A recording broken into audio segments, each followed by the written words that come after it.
Live from St. Joseph Center, Boyd Road, the Ministry of National Security presents a crime forum. Operation Ceasefire. Let your voice be heard. Now here's your host, Julian Reed.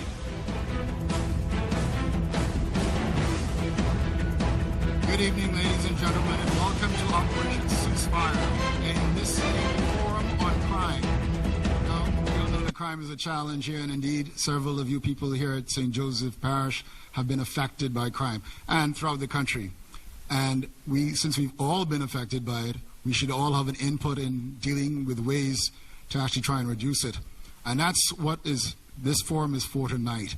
The people that are here at this desk, seated, want to hear what you have to say is the best way to deal with crime. Now, they are all law enforcement officials who actually have a crime plan. They've implemented parts of their crime plan and are going to implement other aspects of it. But they feel that by hearing from you, it will enhance their plans as they go to implement them. Now, before we go any further, I'm going to introduce you to the law enforcement officials who are seated here. From my left, we have Mr. Charles Turner, who is the Customs Controller. Mr. Roderick Bowe, the Commodore of the Royal Bahamas Defense Force. Clifford Scavella, who is the Director of the National Intelligence Agency. Carl Smith, who is the Permanent Secretary in the Ministry of National Security. The Honorable Dr. Bernard J. Nottage, who is the Minister of National Security. Senator the Honorable Keith Bell, who is Minister of State in the Ministry of National Security. Ellison Greenslade, who is the Commissioner of the Royal Bahamas Police Force. Mr. Patrick Wright, who is Superintendent of Her Majesty's Prison. And Mr. William J. Pratt, who is Director of Immigration. Now, tonight's event is called Operation Ceasefire, and it may be a name that's familiar to you. Indeed, Operation Ceasefire was brought about and mentioned as part of Project Safe Bahamas, which the current government actually introduced to the Bahamian people when they were in opposition. Under Operation Ceasefire, there were initiatives like saturation patrols, increased surveillance, and of course, violence breakers. And you'll hear a little bit more about them in depth. Now, indeed, we've got some live feedback right here in St. Joseph Hall, but we also have people on the internet. So there's a lot of social media, and we're already getting a lot of hits. Tyson McKenzie is my co-host for the evening, and he will be dealing with those. Tyson, can you tell us what we've got tonight, please?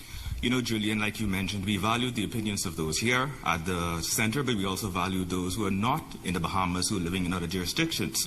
So we have various means that they can chime in. They can go by the first, facebook.com, znesnews.com, the official page, or they can visit znesbahamas.com and participate in a live chat by going in on the ZNS interactive page, or they can go at twitter.com/crime-forum242. Again, that's facebook.com. That is also znesbahamas.com, and also twitter.com. Back to you, Julian. Thank you, Tyson. So we look forward to hearing your positive comments that can be workable suggestions for dealing with crime. Now we're going to hear a few words from the Minister of National Security. He's also the Member of Parliament for Bain and Grantstown, the Honorable Dr. Bernard Nottage.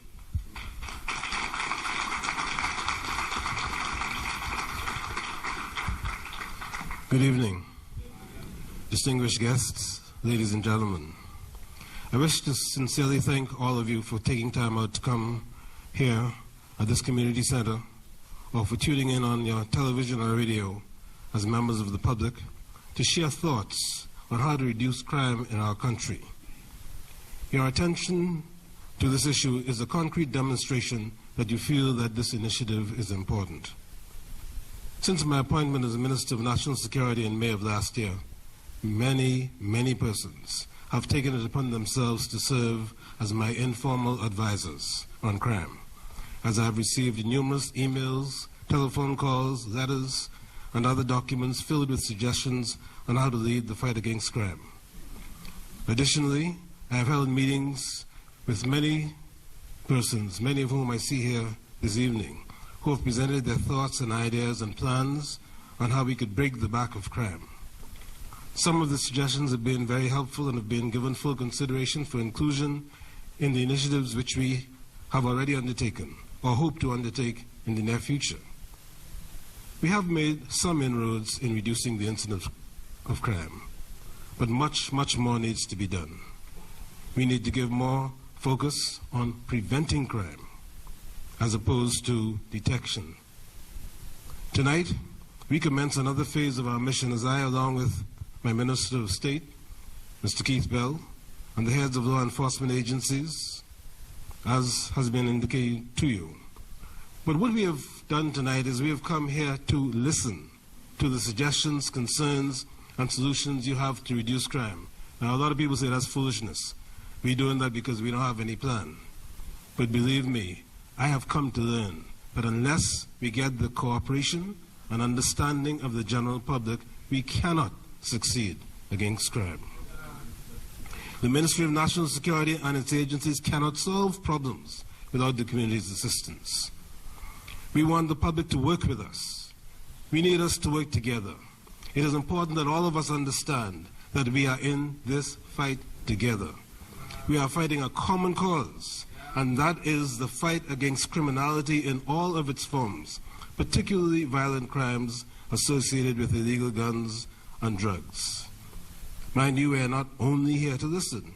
We are here to take action on your suggestions, those which are considered to be practical and workable. Hence, we will review and add and adjust our current compilation of initiatives under Operation Ceasefire. Now, after only 12 days in office, some critics went as far as to say that I am soft on criminals. This was because I spoke about an expungement of records for young convicts. This is because I reacted to what I saw when I visited Her Majesty's prison. And I'm going to tell you, in a maximum security section that's designed for 200-300 people, we have 800, almost 900 black young men, 4 to a cell, being warehoused. And it's time for us to get to the bottom of that and stop it. Many persons say I must be harder or tougher on crime. But when the tables turn and it's their family members or their loved ones on the receiving end, the request suddenly changes. They would be requesting that their loved ones be moved from maximum security to medium security, or from minimum security to work furlough. Families continue to plead for the release of their sons and fathers and brothers, claiming they have learned their lessons.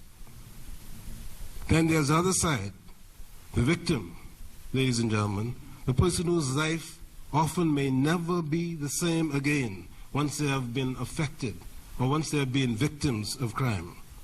No matter how stiff the penalty is given to the criminal, doesn't always ease the pain or the suffering or the hurt or the damage done to the victim. So, the question is, how do we prevent our sons and daughters from becoming involved in criminal activities? Ladies and gentlemen, life is about decisions, and you hold the card. One bad decision can change your life forever. That one bad decision could hurt those that love and care about you. That one bad decision could leave your child an orphan. That one bad decision can break your mother's heart. And so tonight I am making yet another plea to our nation. I am asking the young mothers and fathers and grandparents to accept responsibility for their children. I am asking the leadership of communities to step forward and do their part in the fight against crime. I am asking civil leaders to step forward, because without the help of the entire community, there will be no significant, sustainable change. Some of us who are in here tonight are living in homes where there are guns hidden under a mattress or in a cupboard or in the refrigerator. Some of us who are here tonight know where the drugs are. And many of us know when our young men and sometimes women bring home the flat screen TV and the computer that they didn't buy them. And those of us who are here tonight are outside, who purchase stolen items from members of the public. You too are committing a crime. It is time for all of us to step up to the plate. It is time to challenge members of our communities to be positive role models to a greater degree. It is time to stop using the excuse of being brought up in a single home. It's another problem we have. Too many of our young children are being brought up in homes without a father. Too many of them, they don't even know who their father is. Too many of them, the mother has to take them and show them, say, see that man over there? That's your father. The young men have no one in the home to pattern themselves after, and the young women don't have anybody in the home so that they can understand what the relationship between a man and a woman should be, living together with their children. I make another plea to you tonight, that we have to become virtual fathers to the young men and women in our communities. Ladies and gentlemen, we need to do that.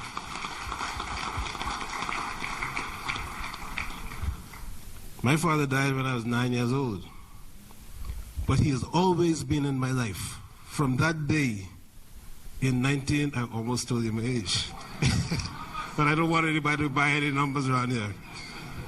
From that day when he died to today, he has been in my life every single day, because my mother held him up to me, and in the community, people remember him very fondly. There aren't many of them left now because it was a long time ago, more than 50 years ago. But the point I want to make to you is, being a product of a single-parent home is not sufficient excuse for criminal activity. I thank God for my mother.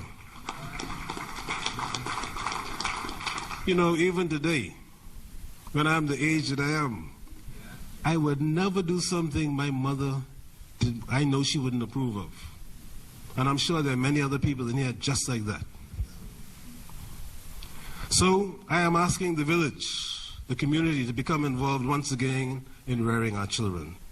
I am hopeful that when we leave here tonight, we would be able to use some of the suggestions and recommendations presented to complete and roll out plans on how we intend to discourage our at-risk young boys and girls from joining gangs. That's another thing. We have a situation in our school system where people are being suspended from school or being expelled from school. And it is my belief that we don't have the right to suspend our young boys and girls from schools or to expel them. It is our duty, if they cannot function in the normal school, to provide an alternative for them, to provide them with the skills for living. And we can do it, but the community needs to make sure that it is done. So I'm not putting the burden on you tonight, but I want to share it with you. We have to keep our young men out of jail before they make that horrible decision to rob or rape or murder or steal. And we are coming up with some very unique solutions to try to keep all these young men who are in jail for some drug-related offense. Because it doesn't help. Do you know that in our maximum security prison, where they don't go out anywhere, if you do random drug testing in there, you'll be shocked to know the percentage who are positive for drugs. Now you ask yourself that question. How does that happen?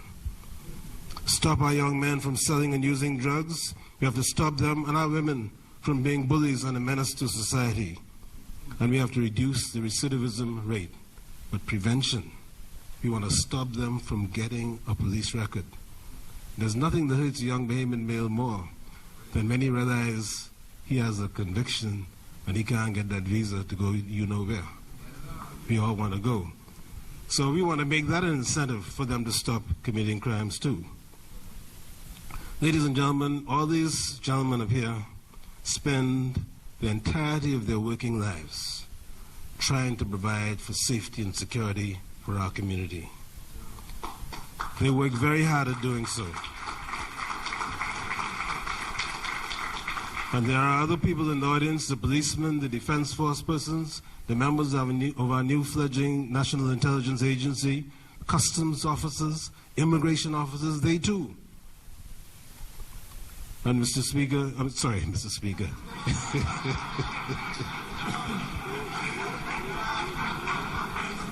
But ladies and gentlemen, we have come here unashamedly asking you for your help. asking you for your ideas.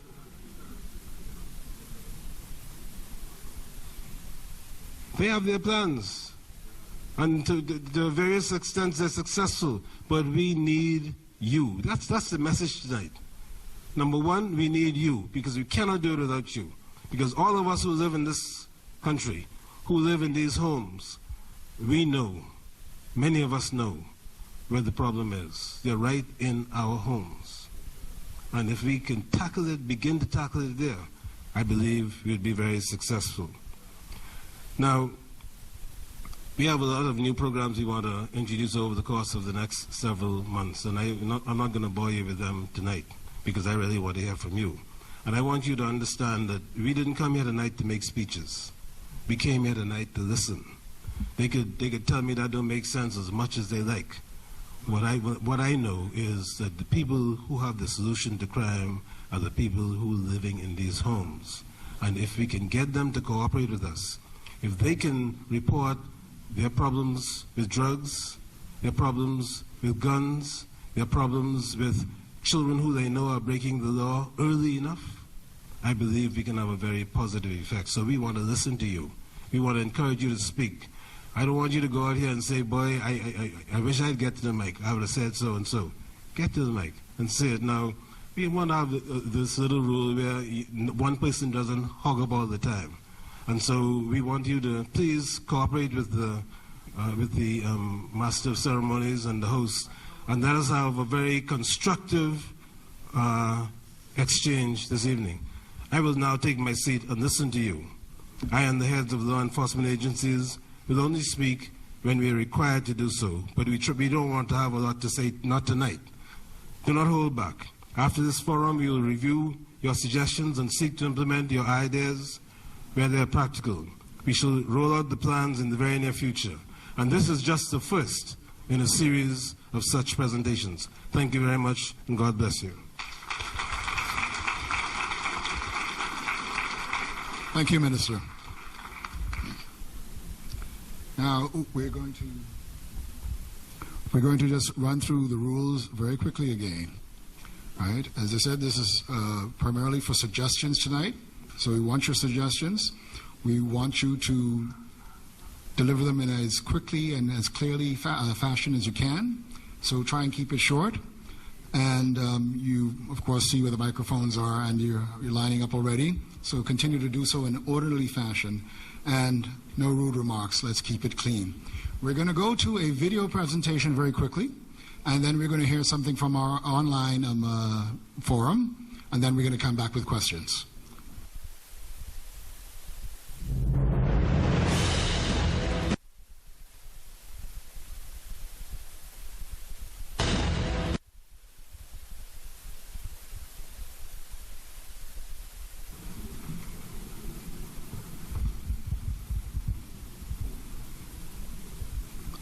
Okay, that was an online question that we had up there from the streets. Is a video where you'll hear some feedback from people. Well, I believe crime is more of a social problem. It begins at home.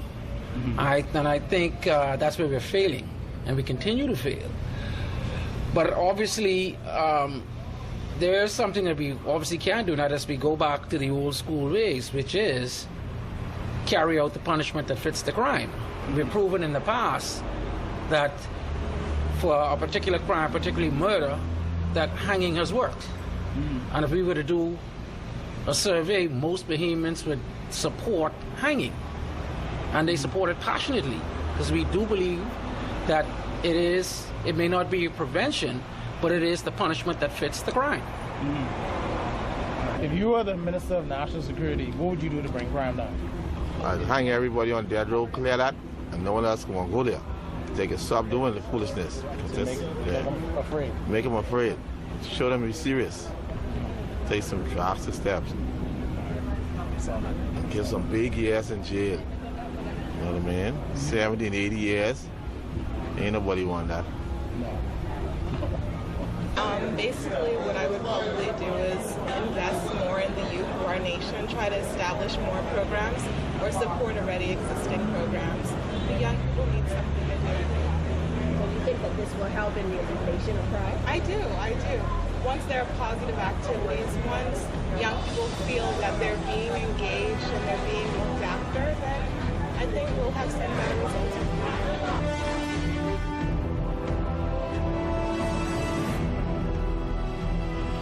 And now we go to Tyson McKenzie, who's got some online information from us, from our Twitter and Facebook forum.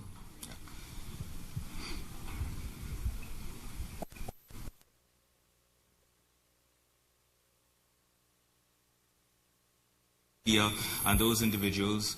One is coming up from Barry University, 20-year-old Alexis. He is saying that we need to take another look at the use of technology like CCTV and ankle bracelet system. They are good ideas, but it makes no sense to spend money like that if you can't properly monitor it or manage them. I'd rather the government to spend more money to get them right than to keep them doing what we're doing now. That's the first one. Then we have some other coming in. The second one is coming in from Roderick A., a 40-year-old from Garden Hills. He said, I believe in capital punishment. The Bible says an eye for an eye. If you kill, you should be killed. This is justice. If we start hanging, the crime and the killing will stop. Killers will use guns, but they are afraid of the rope. And the last one is coming from Pindus Point, Grand Bahama. We should look at stopping the criminals before they become criminals. Urban renewal never should have stopped, but since we have it again, put some more resources into it. Take the politics out and do what needs to be done. Thank you, Julian. All right, thank you, Tyson. Now we're going to get questions from the hall, and we're going to start on this side, and we will alternate. This gentleman, if you would come and give us your suggestion, please. Remember, we want to keep it as clear and as quick as possible, as short as possible. Thank you. Good evening. Protocol has already been established.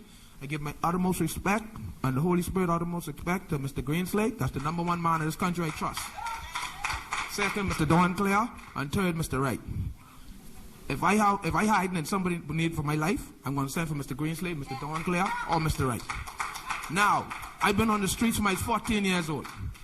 Mommy sent me to Nassau to live when I was 11. I grew up in Andres. Thank God I grew up in the church. My favorite uncle is a pastor. I got to LW Sandland Primary for 1 year. LW Young for the 7th and 8th grade. I just came out of school for the 9th grade. I did war with Camp Road people to get around to catch the bus to go around to Soldier Road, Windsor Place. Now, I went to prison by a setup. What? I sent a 9-page document to London. It never reached. I hold an appeal ruling with 3 rulings and 1 appeal matter. Mr. Greenslade was trying to see you for the last 4 months to let you know what's going on. They hiding and ducking and dodging. They taking my cell phone number by barracks. Sir, you're surrounded by criminals. And tell the pastors, crooks and criminals. You're surrounded by crooks and criminals, sir. And tell the false pastors, which the Bible say 450,000 false prophet Baal have, all of them right now, sir. Until they start open this book of Revelation, dust off Revelation. Let's get to Revelation 18. Deuteronomy 28 says here's eternal life and blessing. Here's damnation and cursing. 80% of people eating off this hand. Long time. From they crucified Jesus and John the Baptist. They can make it look like we is the criminals. So, only thing I can do, or never do yet, is take a space shuttle to deep space, to Mars, and a submarine to deep sea. I ain't get hands on them yet. Okay, sir. That's why I ain't do it. But let me show you something. Can we get to your suggestion, please, sir? My brother was in jail for 20 years now. Supreme Court bring him guilty by a mass. All now, an MP and a minister, big minister and MP, have his case. That I can't even get his document to send to London. He done served 20 years. 2015, he coming out. He live in a hard cell for 20 years. They even ain't giving back his bail time. He time he stood before bail. Now what's supposed to happen to that man? He thin, like, he only skin and bone. If he ain't get some love in him, if he ain't get the same teaching I get, what's supposed to happen to him now? Innocently, just from the mass. My son gave out a bounty from he was 7 years old. That's why I got to be here, and I got to do the right thing. My little son gave out a bounty from he was 7. You know what that means? He ain't taking no loss. Right. Sir, 40 years of my life, I take loss. But I'd like to talk to you, sir. Take care. Thank you for your contribution, sir. I don't know if anyone here has a response to that, but I just want to remind you, please, suggestions, and keep them as clearly as possible. Keep them as short as possible. You see how many people are here? We want everyone to have a chance to talk. All right. Next person, please. I believe that's Mr. Bodie over there. Good afternoon, good evening, everybody. I just want to say thanks for the opportunity. I want to compliment the minister, who I thought was my cousin at one point, but he disabused that fact some years ago. He's not my cousin. But I've been saying for many, many years that in this country is non-partisan with crime. It's not a PLP problem, it's not an FNM problem, or any other problem. We're in this boat together. And I compliment the minister, I compliment my best friend in the Ministry of National Security, Senator Keith Bell. I won't say why he is my best friend. I also want to compliment my other good friend, the Commissioner. Good man. Good man. Now, Commodore Roger Bowe is also a good friend, and I hope he will come on Real Talk Live soon. Mr. Bodie, I know they appreciate your compliments, but please. Just hold on. This Real Talk Live. Let's get to it. Come on. This Real Talk Live. Come on, man. You allowed the man to talk for 2 Your hours. radio showing on now. No, the show is on. The show is on. Live on the Living Colors. Get to it, you asked please. me my comments, let me make the comments. No cutting around here. Hey. That's the deal? I want to say... I run this one. We can cut your mic, you know, if you don't get to it. Man, you threatening me? No, I'm telling you. You threatening me? Not at all, I'm telling you. You were on my show, and you talked for 2 hours. Now I'm here for 5 minutes, and I can't talk? Catch yourself, my brother. What? Catch yourself. Can you get to the point, please, Mr. Bodie? Yeah, let me get to the point, but don't dare cut me. Don't do that. That's rude. You invited me to speak, let me speak. You better talk just now for 2 hours. Minister Norwich, the initiative is a good one. I compliment you and the government on this initiative. But I find umbrage to my colleague in the media. They tell me get to the point. When he was on the outside looking in, I invited him on Real Talk Live. Now he's back in the saddle. All right, and telling me next person. We're going to the next. Yeah. Good. Please, sir. Good evening. With protocol already been established, one suggestion I have. Yeah. Go ahead, please. It's been 17 years ago since the United States of America implement a policy as it relates to criminals who are foreign descent committing crime within their jurisdiction. My suggestion,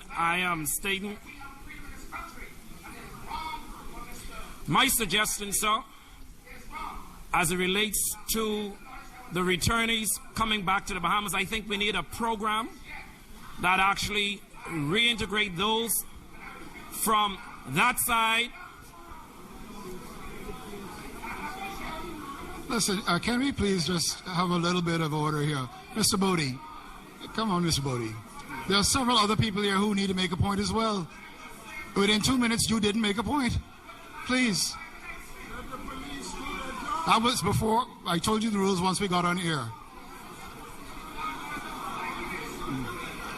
Anyway, can we continue here, please, sir? It's too much noise. Please continue, sir.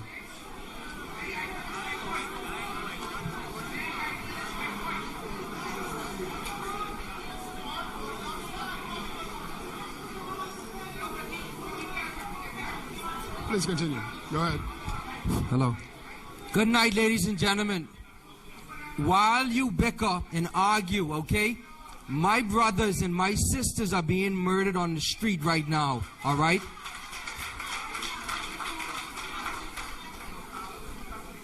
Ladies and gentlemen, my name is Mervyn Sweeting Jr. I am the owner of a company called Switcher Bahamas Limited, and I am also the chairperson for the Crime Prevention Committee with the Chamber of Commerce. Yes, can everyone please give us some order, please? Mr. Bodie, please.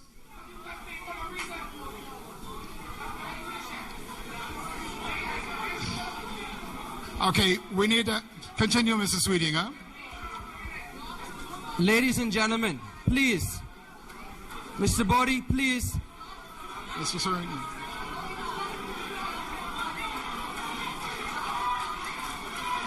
Okay, we're going to go to a... All right.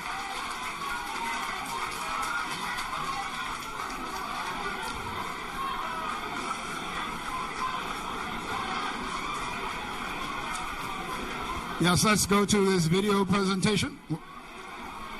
Okay, we'll be back right after this.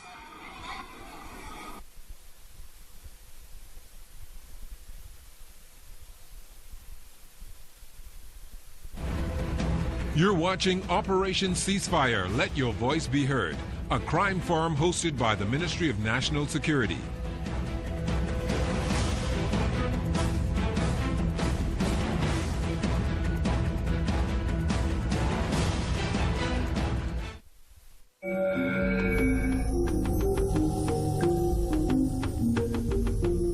You're watching the ZNS Network, the People's Station.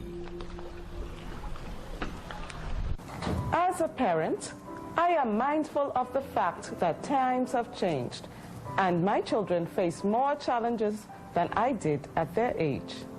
I can recall the good old days when everyone looked out for each other's children.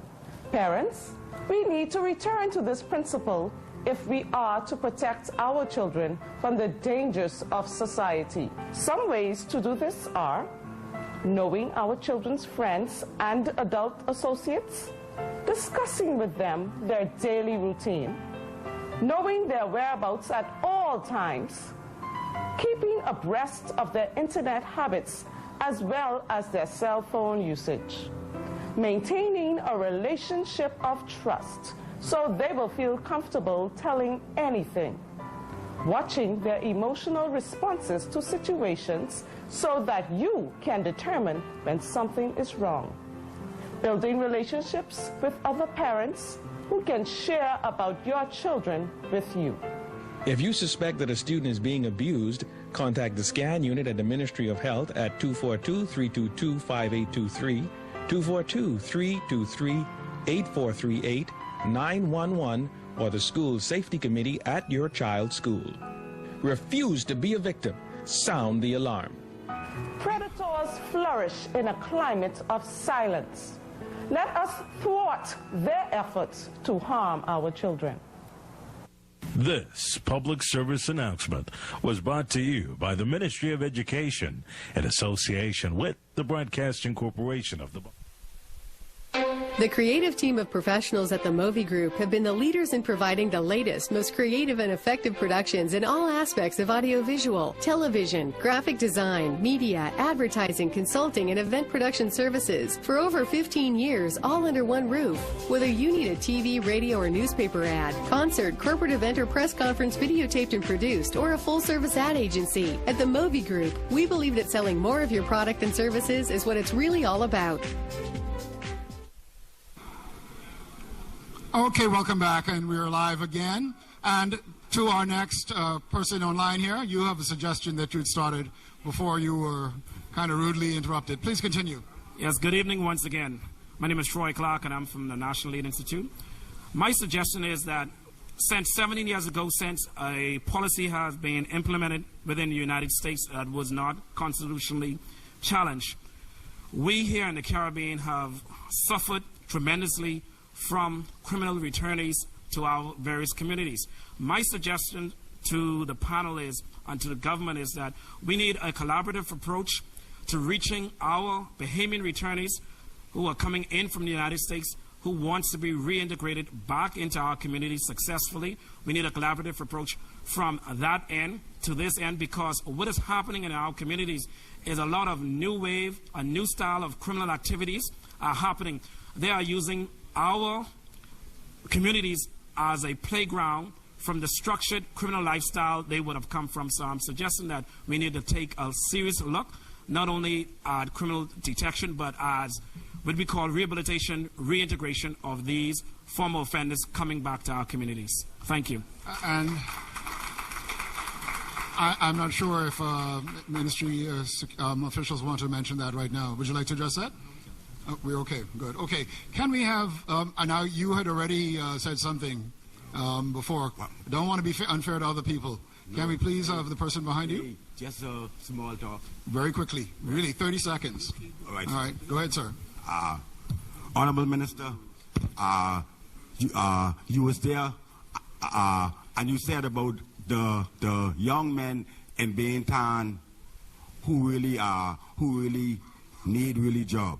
So I have 2 trucks, and really like environmental health really stop all the jobs.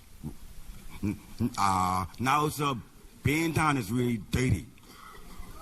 Baintown is very dirty, and every other areas is really dirty. Why I came here to really night, sir, because I want you to really hire me and being in grandstand.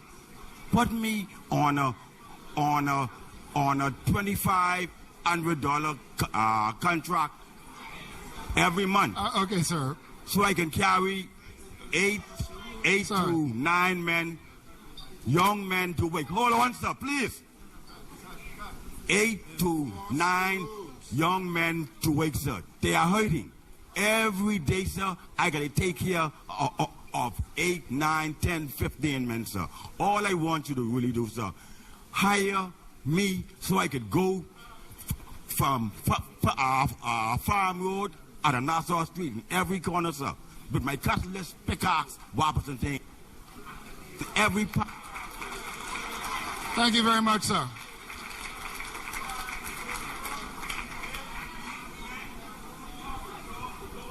Okay, thank you.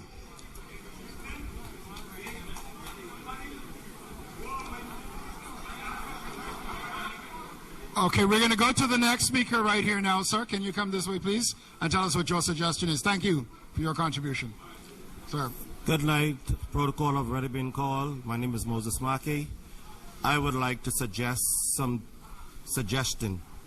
And of course, I'm a small fry, but I am one of the person who introduced NPA,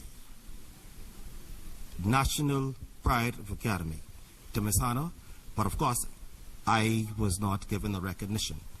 But however, these are my suggestions.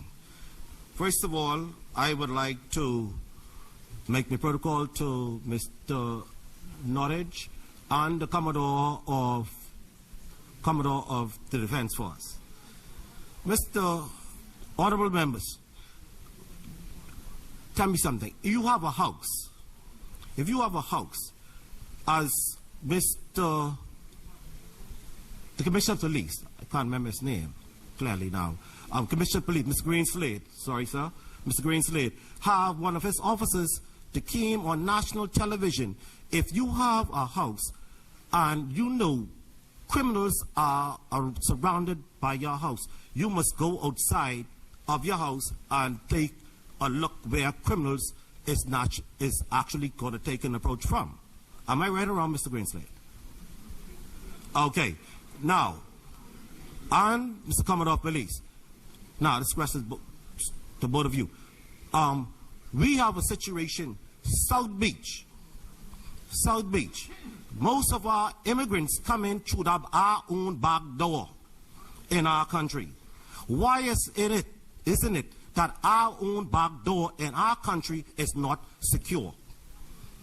Why is it, Mr. Greenslade and the Commodore of the Police, Mr. Sir, why is it that nobody is stationary at South Beach? That is shallow water. We have plenty police and plenty boats that Mr. Greenslade in the Royal Bahamas Police Force and the Defense Force have confiscated.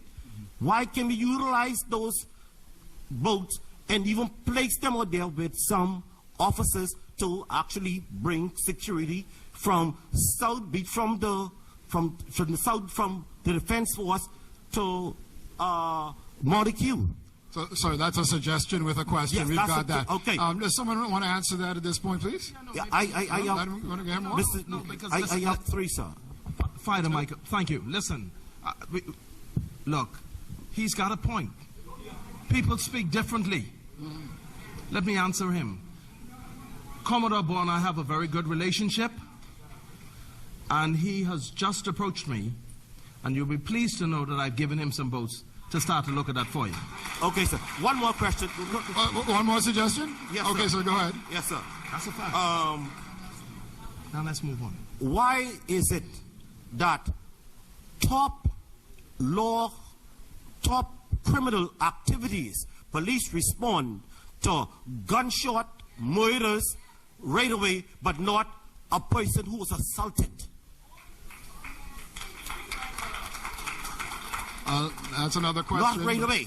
They take hours. And I heard it on the news this morning. It happened in Freeport with the boat, with the taxi drivers.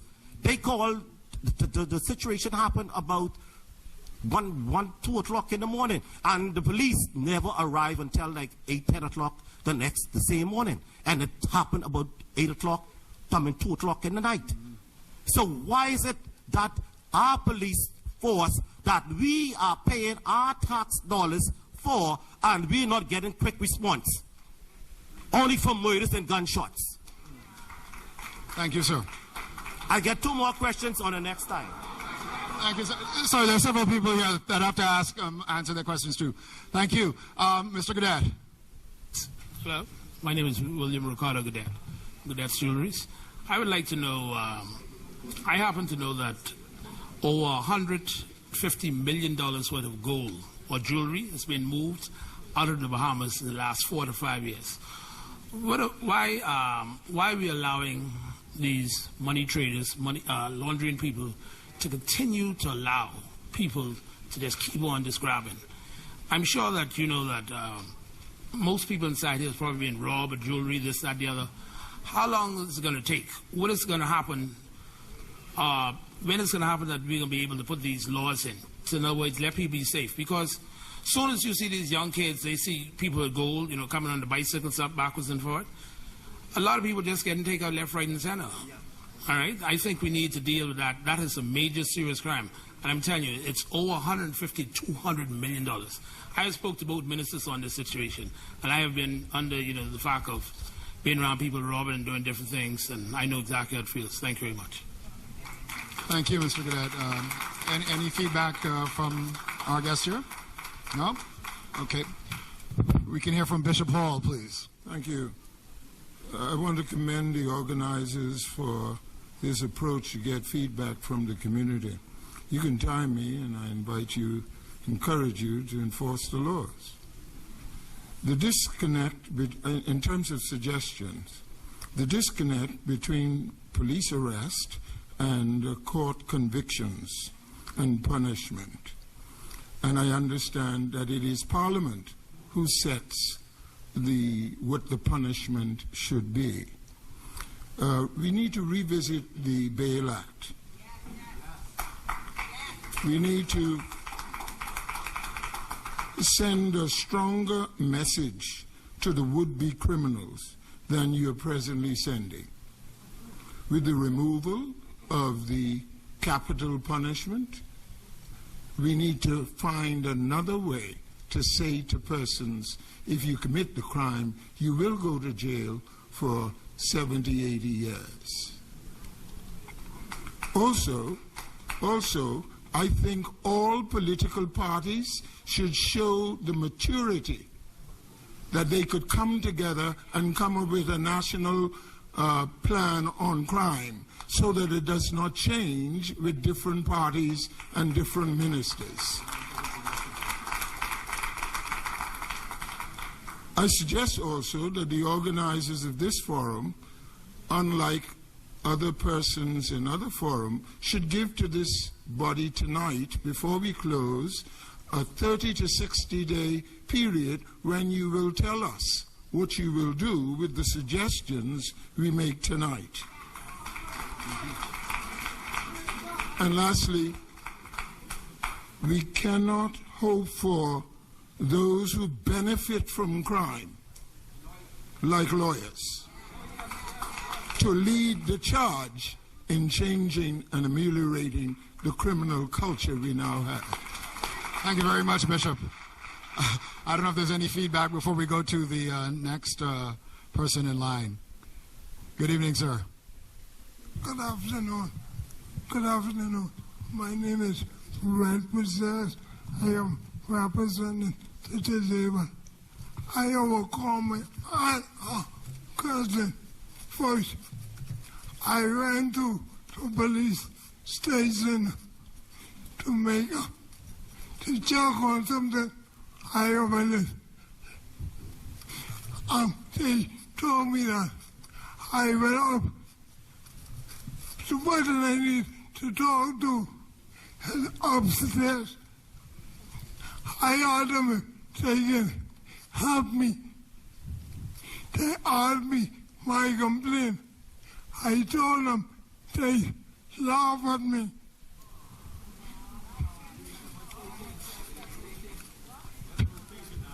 Because of my condition and my mother, they laugh at me.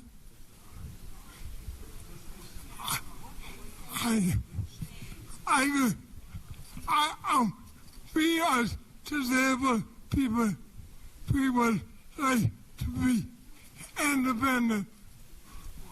All I asked them, could they let the person come down? They told me, no, they don't have the time. I say all that to say this. I believe that in our country today, the disabled are forgotten. Everything is upstairs. I still want my mother so I want to bring a suggestion to you to train your police officers.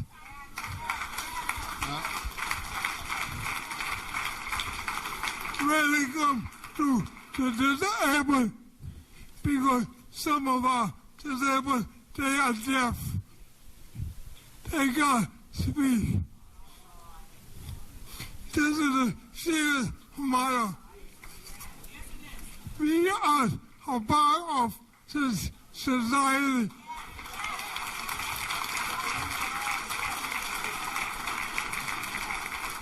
Please, Mr. President, I love you so much. Please log in to my mother. God bless you. Thank you for that, sir. Thank you very much for that.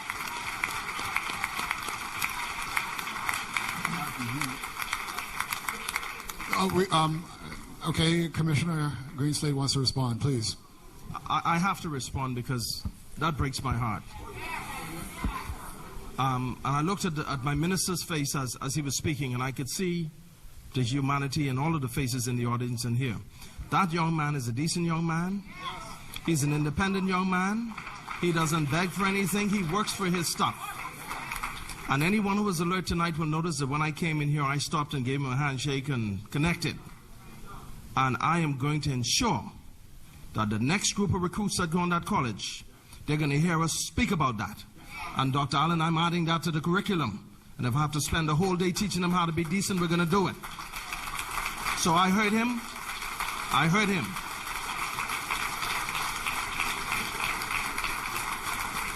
And this is one time I'm on his side before I even investigate. I got a little perception. I'm going to ensure he can hear me. Commissioner is going to come see you one-on-one personally, and we can sort your matter out for you. Thank you, Commissioner. Thank you. Our next suggestion, please. Good evening, everybody. My name is Alexander Fox. I have a few quick suggestions. Number one is, I feel that, we need to change, as time change, our approach to change. All right? I feel a lot of the problems with youth, right?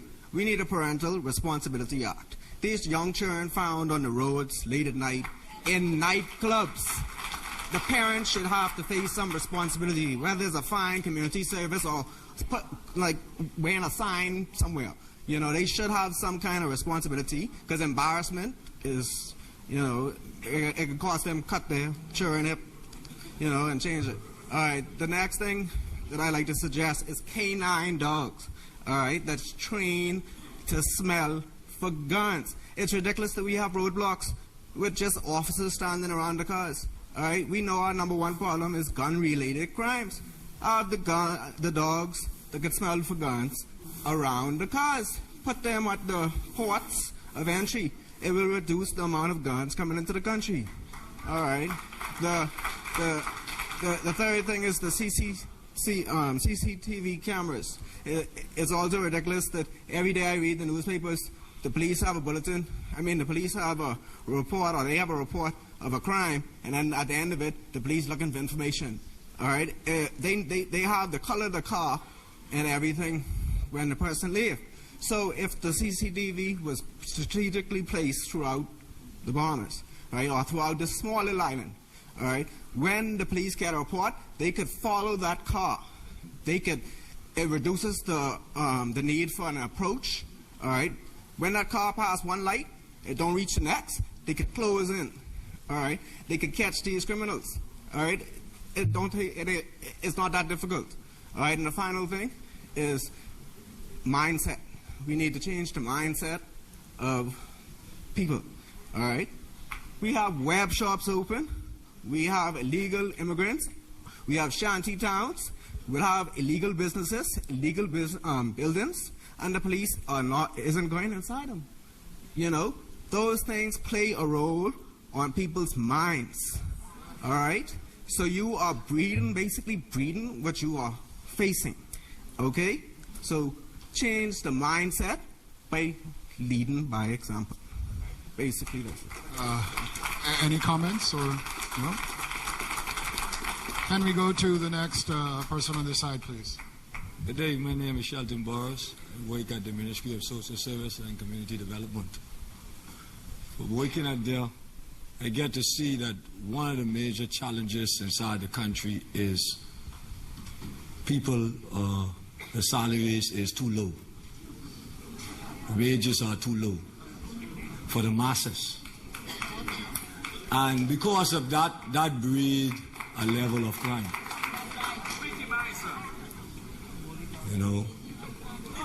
Also too, we have a major issue in this country, and no government have no idea to solve it. That is illegal immigrants. They come in the country, they take in many of the jobs, and some of them reach in 1 week time and they get a passport. How they get these things?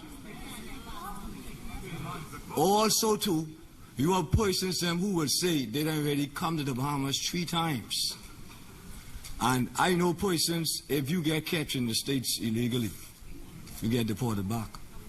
If you get catch again, you get a minimum of 5 years. Why we allowing people to come over and over again and not putting them in jail? I just want to say in closing, it was heartbreaking to see that I saw our leaders up here earlier in the disgrace. Our young people in this country is watching us on television. We want them to solve matters, but yet still we can't walk the road of peace. We cannot conduct ourselves with dignity and with pride. And it's sad.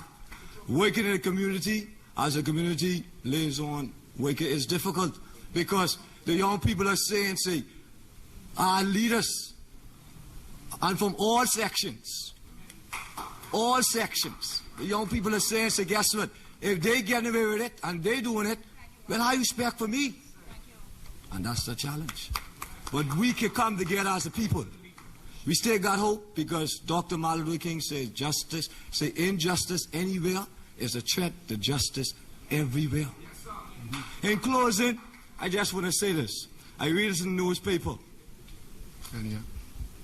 A young girl got raped at the age of 12. And she went to court at the age of 18 to give her testimony. Jesus Christ, this country in trouble. This country got to be in trouble because we are not doing these things the way we're supposed to do it and efficiently and rightly. Close for that. Thank you so much, sir. Mr. Watkins, we have Mr. Errington Watkins, please. Can we have your suggestions, please? My name is Errington Watkins, and I am sure that we all realize that crime is a social problem. It's a disease. And we need to get back to basics. Number one, we try everything. We try hanging, try years in prison, cat nine tail. It didn't work. We now have to start education. I suggest that we go back to the old system. One, we need to have truant officers. One. The government needs to look into the situation of having a national youth program. We need that like yesterday. We need to look at parents who have wayward children and they don't look after them, put the parents before the courts and deal with them.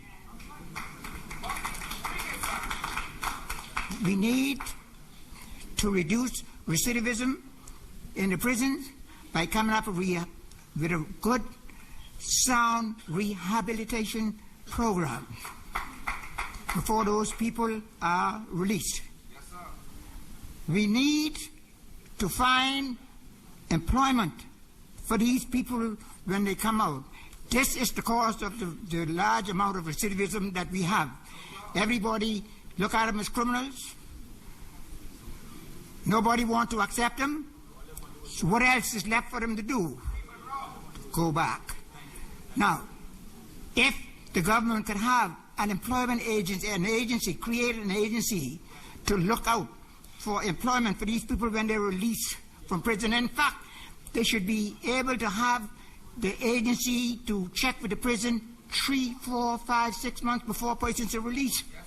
Find out what their job, what their job situation is, and look for employment in that field. This is our problem. This is our problem. You say putting them in jail and keeping them there. They can learn more tricks. You know, it is always said, and truly so, that the brains in any country is in prison. And you better believe it. The brains in any country is in prison. So what we need to do too is to remove this prison out. I've been preaching this for years. We have some anarchy, a key, isolate them. You have them in prison here where they could get cell phones, they could get dope, and everything else. And in fact, in some cases, they go out and they stay with the sweetheart all day long and come back and only sleep at night. Isolate them. Isolate the prison. Put it on one of the keys. The monarchy, I recommend. It's fertile and whatnot. We could feed them. They can feed themselves there. We need to get it out of the city and take a second look at this crime business. Hold the parents accountable. Mm-hmm. Thank you very much, Mr. Watkins. Thank you so much. Mr. Fox, please.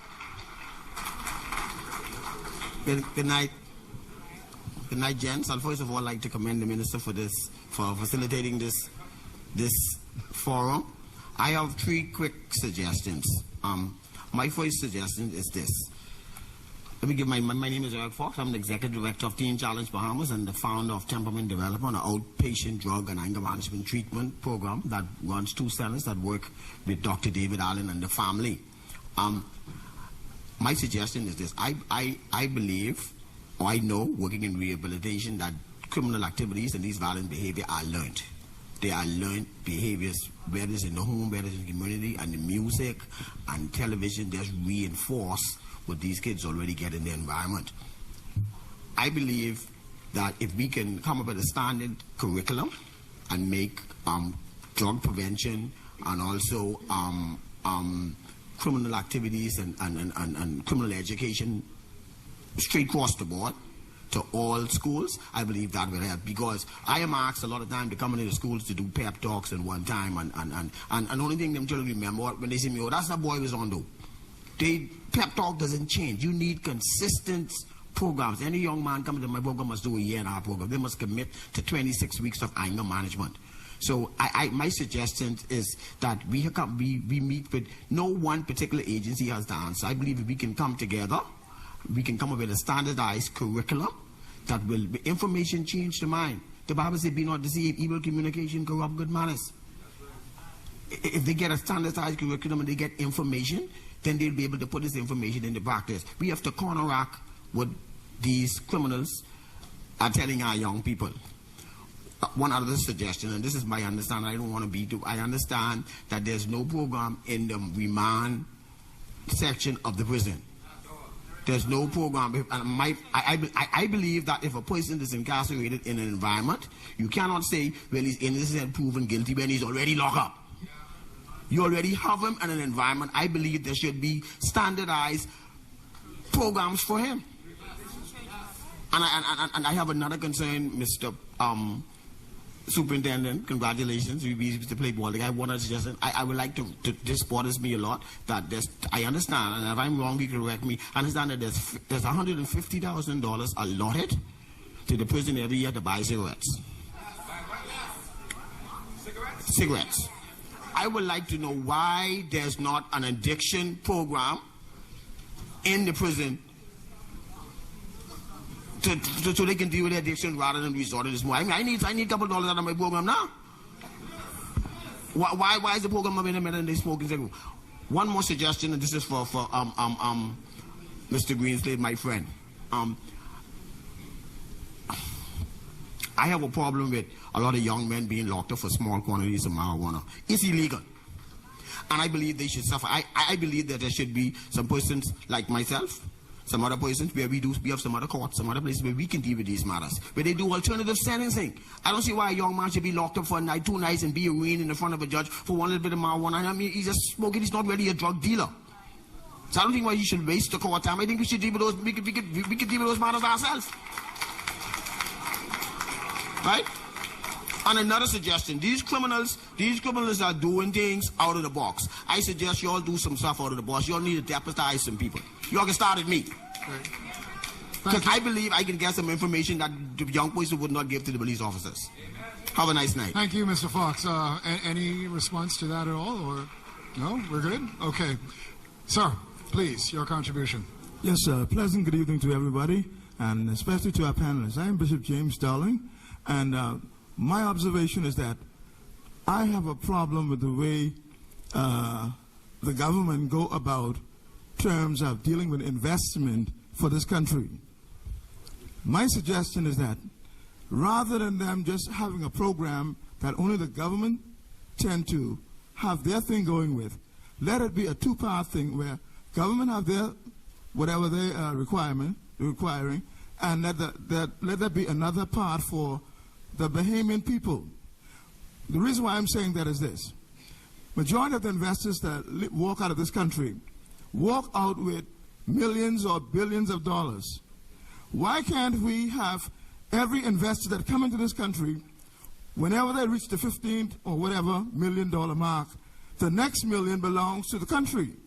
It belongs to the people of the country. The reason why I'm saying, because when it belongs to the people of the country, it means that we can get our young men and our young ladies to start their own businesses. This can go on continually, year after year, year after year. And this isn't something that we need government to handle. We need our own private committee to take care of. Once that is done, you can get as many of these people that are looking for funding to get their funds. So I would please suggest that the next time you all decide you're going to get investors in, include that, please, that they give back more to the country. I learned that 80% of the finances that go passes through our bank, 80% of that goes to either some part in the Caribbean or out of the Bahamas. I think that's ridiculous. I think we need to have more of the investors putting a greater part in here. Our police officers are doing a good job. They need some more bulletproof vests. Take some of that, find something more constructive to do. But don't just let every investor walk in, walk out with fat pockets and leaving Bahamians empty and dry, because we don't have anything as a result of it. Thank you very much, Mr. Darley. Okay. Yes, next speaker, please. Good evening, everyone. My name is Prescott Smith from Andros, and I listened to us talk a lot about the symptoms which we all are reaping havoc on our society. I want to share with you from a perspective, spending some time in the Defense Force, and I had my own personal goal as a child. I always wanted to fly planes. And many of my colleagues can tell you I work in the Defense Force. I talked about some of the social situations we were facing from back then. I left in '93. So I traveled around the Bahamas more than 20 times. And what I saw is throughout the communities, here is a country with so much wealth. But like a child growing up in Andros before we had electricity and all of that, paying the typical monthly bills that we're faced with, is I see Bahamians not being trained with the skills on how to survive in their country. And so I found myself putting my personal goals, and I want to share this with you here so you can see. We look at the young black men and we say, well, if the population is so much percentage of this, this, and this, why is it that the statistics only bearing hard in one area? And so we're talking about the symptoms, but I want to get to the root of the problem. I went to at the cabinet, and I presented to the government as I traveled to every island. What I saw was all this natural wealth that we have in the country, but yet what was lacking was you have Bahamians being forced into fewer and fewer opportunities for jobs, and the daily economic burdens of all the bills we have to pay. And so what I want to share with you is I found myself coming forward and saying I want to share, as I've been involved in training all over the country, and we're only looking at criminals with a young man on the street. Some of the most powerful interests in this country tried to prevent me from going to the government to share the very wealth that exists in the country and the opportunities that are here for many Bahamians to own their own businesses. And what you're reaping as law enforcement officers is what we're looking at as the symptom of the problem. And I suggested that if we build the university in Andros to train Bahamians in all forms of ecotourism, if we build a university for agriculture so that Bahamians would learn how to feed themselves, the average young male who live on this island, unlike most of us on the islands who grew up, don't know how to tie on a hook, don't know how to catch a fish. They don't know how to survive. They don't have survival skills. And so this is what I find, that if you look at the United Nations reports, and I'm going to end right here, it shows you that in 2007, the 85% increase in the average household that is earning less than $5,000. The average young person on this island can never even afford to buy a piece of property. And so you have this reaping, this whirlwind of how do we survive in this society where it seems to be the middle class being wiped out, and you have the haves and the majority of have-nots increasing. Thank you.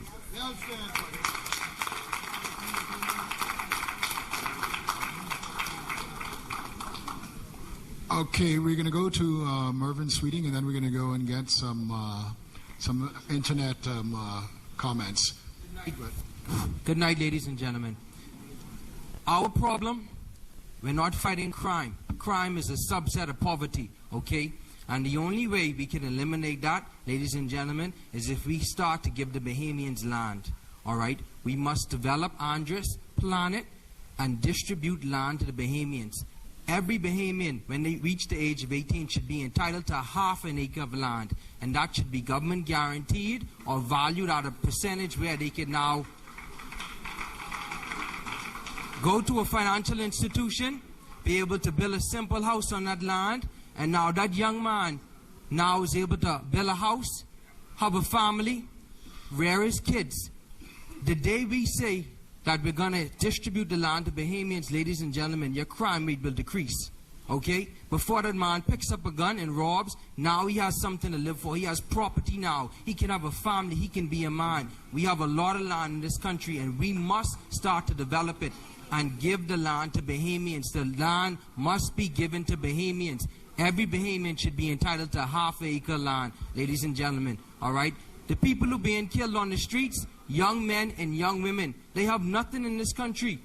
Absolutely nothing. If we give them something, ladies and gentlemen, they now have an opportunity. We could create opportunities in this country for men and women. We could spur our economy all over again. You have at least 100,000 Bahamians in the Bahamas now who need homes, and you about 150,000 diaspora across the world who want to come back to the Bahamas and have nothing to come back home to.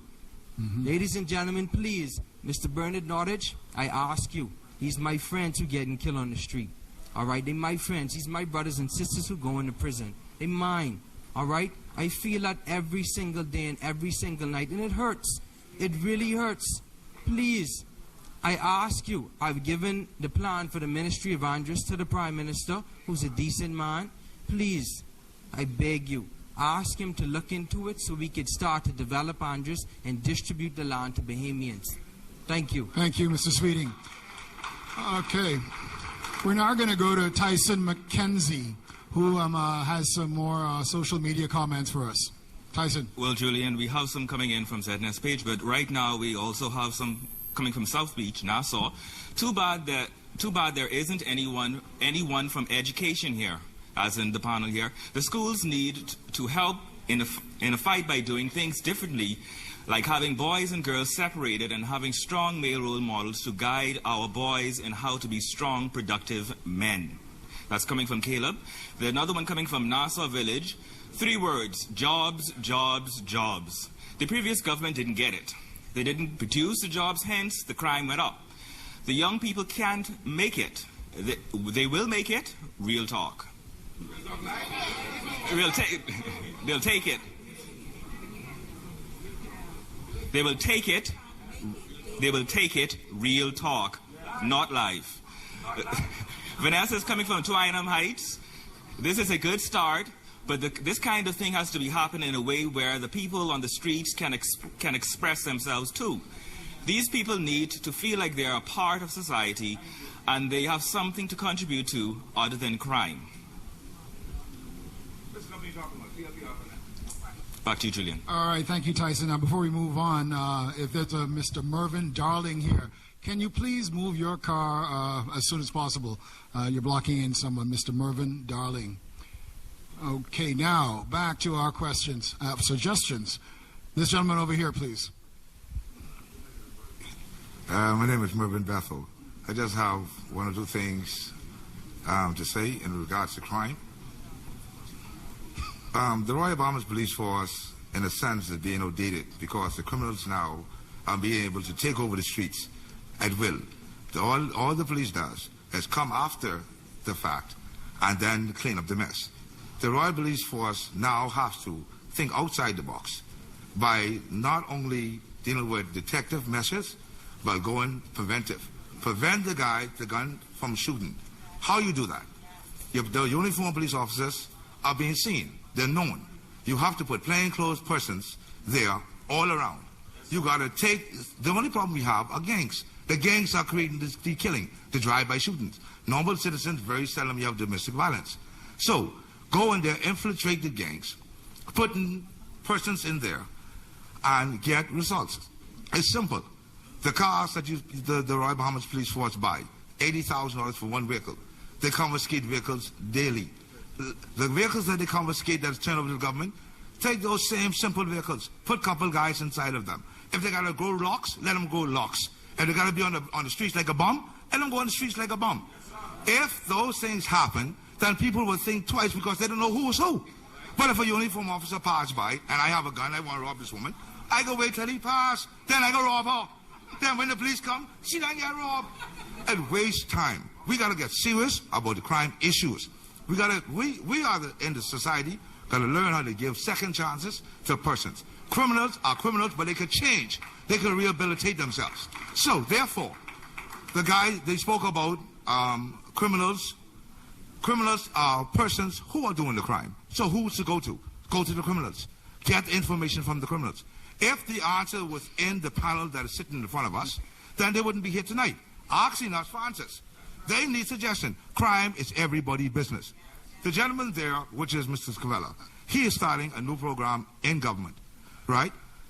The intelligence department. Allow him to work, collaborate with the commissioner and the defense force and other bodies ahead. Come together, formulate an elite group. Let them swear that they have to do this job. Put them there in Mr. Cavella's hand. Let him cooperate them. Don't let nobody know. Only the commissioner, Mr. Knowledge, and a certain person know who this is. Because crime is going on because of corruption. Officers are corrupt. They know who's doing these things. They know where the gun is. They know the drugs is. All right? They know these things. All right? But they're corrupt. Not only that, they're disrespectful in other areas out in the police force. So therefore, we got to be careful. We got another situation in our country, which is illegal immigrants. But understand how this happened.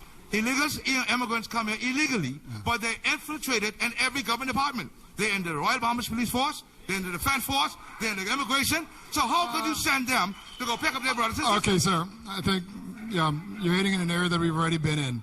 But thank you very much. Got to remind everyone now, we have less than 45 minutes on air. Right? We still got 2 long rows of people waiting to make contributions. So let's try and keep it short again. Can we go here, please? Minister Nash, the Honorable Dr. Bernard Nottage, fellow Bahamians, good evening. Speak directly into the mic, sir. Yeah. Minister of National Security, Honorable Dr. Bernard Nottage, fellow Bahamians, good evening. I stand before you tonight as the Junior Minister of Tourism for the Commonwealth of the Bahamas and also the Youth Honorable Member for the constituency of Being in Grantstown for the Ministry of Youth, Sports and Culture, Youth and Parliament Sessions. It is my understanding that the government spent some $15,000 on an inmate arraigned at Her Majesty's prison. It's also my understanding that each inmate serves approximately an average of 3 years. So that's 15,000 times 3, which is 45,000. It's also my understanding that recidivist rate proves that 8 out of every 10 inmates released from prison returns back to prison. So that's an additional 45,000 plus the first amount. I submit on behalf of each youth within the Commonwealth of it make dollar sense that the government invest in youth organizations. Youth organizations such as Youth Against Violence, the one which I am a part of. This young man you see standing here tonight wasn't always so poised and well-groomed as he appears. I know what it is to be part of the most feared yet wanted gangs within the community. I know what it is to walk the streets robbing, breaking into people's homes and being a menace to society. But thank God a youth organization such as Youth Against Violence found me, and it seeded into my life. It helped to develop me, and it did that with the little resources that it had. So imagine what kind of results Youth Against Violence organization and all of the other youth organizations would have if the government would seed into such organization. We are here gathered tonight on Operation Ceasefire. Minister, I submit that is what it means to seize fire. Investing in the youth, investing in youth organizations. Thank you. Thank you very much. Right. Okay, can we come to the next speaker over here, please? Good afternoon, Bahamas. My name is Nestle Lewis. My question is addressed to the Minister of National Security. In light of the recent killing of a bus driver near Two Shop Corner, I need to know, does the government intend to repeal Chapter 213 of the Firearm Act?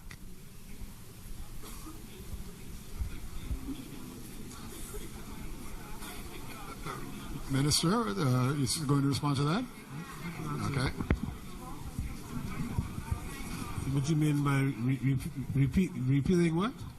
Chapter 213 of the Firearm Act. That is the Firearms Act. So you mean you want it repealed? Yes, because it grants the police commissioner as a dictator and granting handgun licenses. And Bahamian businessmen need to protect themselves. There are dangers out there. Okay? So what you're asking is whether we intend to repeal it? The answer is no. Yes. Oh, okay. We do not intend to repeal it. Okay. Can we have the commissioner's mic open, please?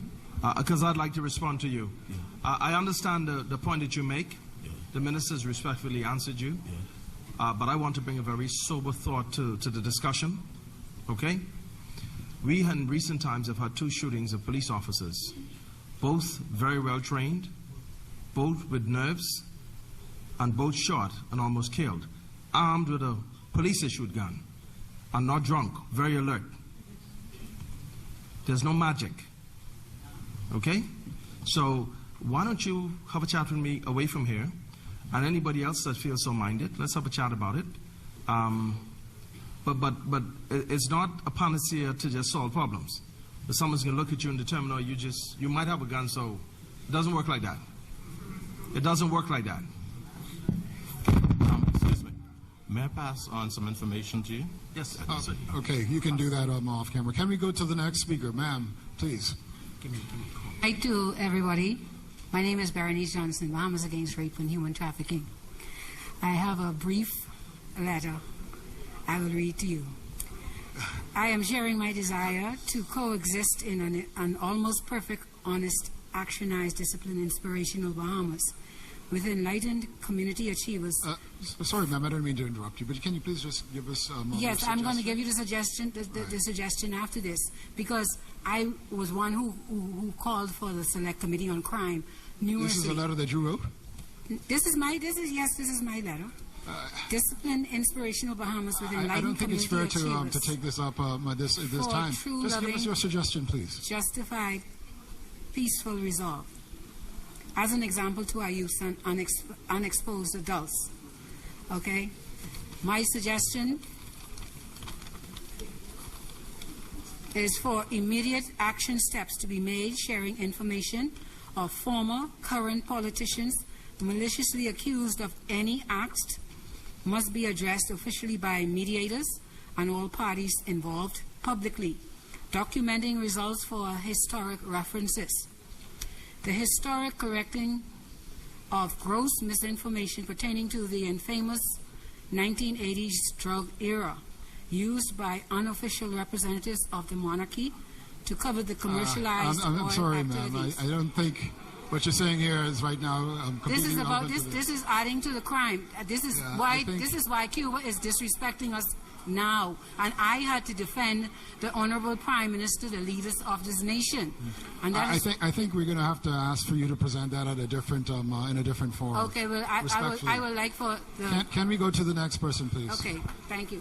Good afternoon, everybody. This is Professor Sidney MacArthur Walter Thompson. I think we have to help our people to understand how to be brief, because many of us are long-winded, and we have to help the masses. Never reaching the point. Please, I'm going to get right to the point. I only need 1 minute. That's all I need. No, go ahead, no sir, more please. than that. No, the point is the minister is here to hear from the people. Okay, that's what he said, and that's what I came to say. The minister has to understand that there is a way to deal with murder. God says, see, God has to be the source of our solutions. If he's not in the picture, we're wasting our time. He says very plainly, murderers must be put to death. Period. No ifs, no ands, no buts. Now, the current administration has more than 2/3, more than 3/4 of the seats in the House of Assembly. This current administration has no excuse whatsoever, because the people of the Commonwealth of the Bahamas, having confidence in them, they now have it in their hand to remove every single impediment that is blocking us from carrying out capital punishment. And they ought to do that for these good Christian people in here who go to church on Saturday and Sunday, because they want to see solutions to the crime. Now, another thing is that we have got to get the fathers of these young men to be actively involved with the development of their children. We have too many young men running loose in this country without any direction. I know some fathers might not be able to do it, but you have some others who can assist and help in the local communities. We have to find a way how to connect with the young men. Too many have died, and too many are still dying. Nestle talked about the young man, the bus driver was shot, who was 24, waking, but he was shot to death. We have to take that seriously. We have been sitting back and allowing too many things to happen. So, Mr. Minister, you have to have God in the picture. If he ain't there, ain't nothing happening. Thank you very much. Thank you very much. Okay. Ma'am, please, can we hear from you? Good evening. My name is Janice Roll, Fort Charlotte. I come to this podium. School is opening up next month. And I would like to see something implemented in the school system from the junior level that every quarter students should be tested for drugs. And we mustn't do it in the senior school, junior level. See, the schools are our feeder for crimes. All fun day in school, the school make over $3,000–4,000. Because the children them have to pay to get into school. The money what they make from that school could put gas in the bus to make the patrol in the effective area for children would come into school on time. They could be their own patrol officer, or parents who not working could come to school and play a role by 11 o'clock, say 9 to 11, and help the teachers them in patrolling some of these students would come to school after 9, 10 o'clock. The police at the entrance of the gate in and cut it, or the principal with the cane in the hand, and they so stiff they just pulling up their pants and putting on their line belt or whatever. And next thing, fun day. I don't know what the school do with the fun day money, but the schools makes a lot of money. Some of that money need to be reinvented or into the same students them would spend their money in school for this problem which we having. We can't rely on the government for this money. I went to Government High today and I had to pay $120 to register my niece. You understand? So money is in the school, even if they're taking it every day from the tuck shop or whatever. Mm-hmm. Okay? Thank you very much, ma'am. Yes, sir. And my name is Daniel Emerit. What I want to say right now is this. We have so much corruption in so many different pockets in government from the head go down. Okay? And what's causing us right now with all of this corruption is because of hatred, envy, greed, jealousy, madness, and spite. We need to get back to basic concerning love, trust, communication, and understanding, respect, giving and sharing and caring for each other. And we compromise in so many different areas. Like I heard the minister said, sometimes some of us, we know who the criminals are. We know where they live. We know where they be. But where we compromise so much, we sometimes be afraid of something because we don't know who to trust. Sometimes we can't trust our own shadow because we're afraid that if there's so much corruption going on in the system, well, if I go and I say this, well, I mightn't even hear nothing about it anymore. And some people are so afraid of going and speaking out on something because they feel, well, then I threatened by this person, I threatened by that person, who knows but this person might come after me. So I can keep my mouth shut but this over about that. But we got to work together because we got the same only little country to live in. Where else can we go?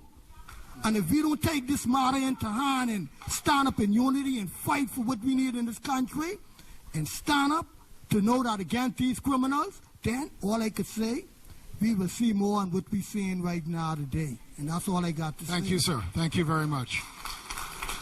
Young man, please. Good night. Tremaine Davis. I'll just focus on the 2012-2013 police budget to make my point. The police budget they have, stand to be corrected by the professionals at the table. $8 million for 450 new police recruit. They also set aside $2 million for mobile divisions and vehicles, an additional $500,000 for the CCTV. That so far what I've mentioned is in a total of $10,500,000.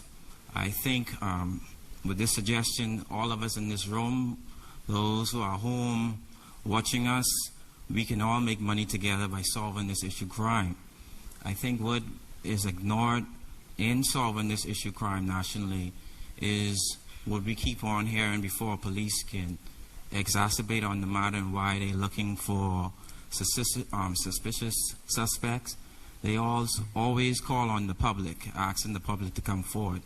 I think we should come up with a new intervention called COP, not the cops in uniform, but community on patrol.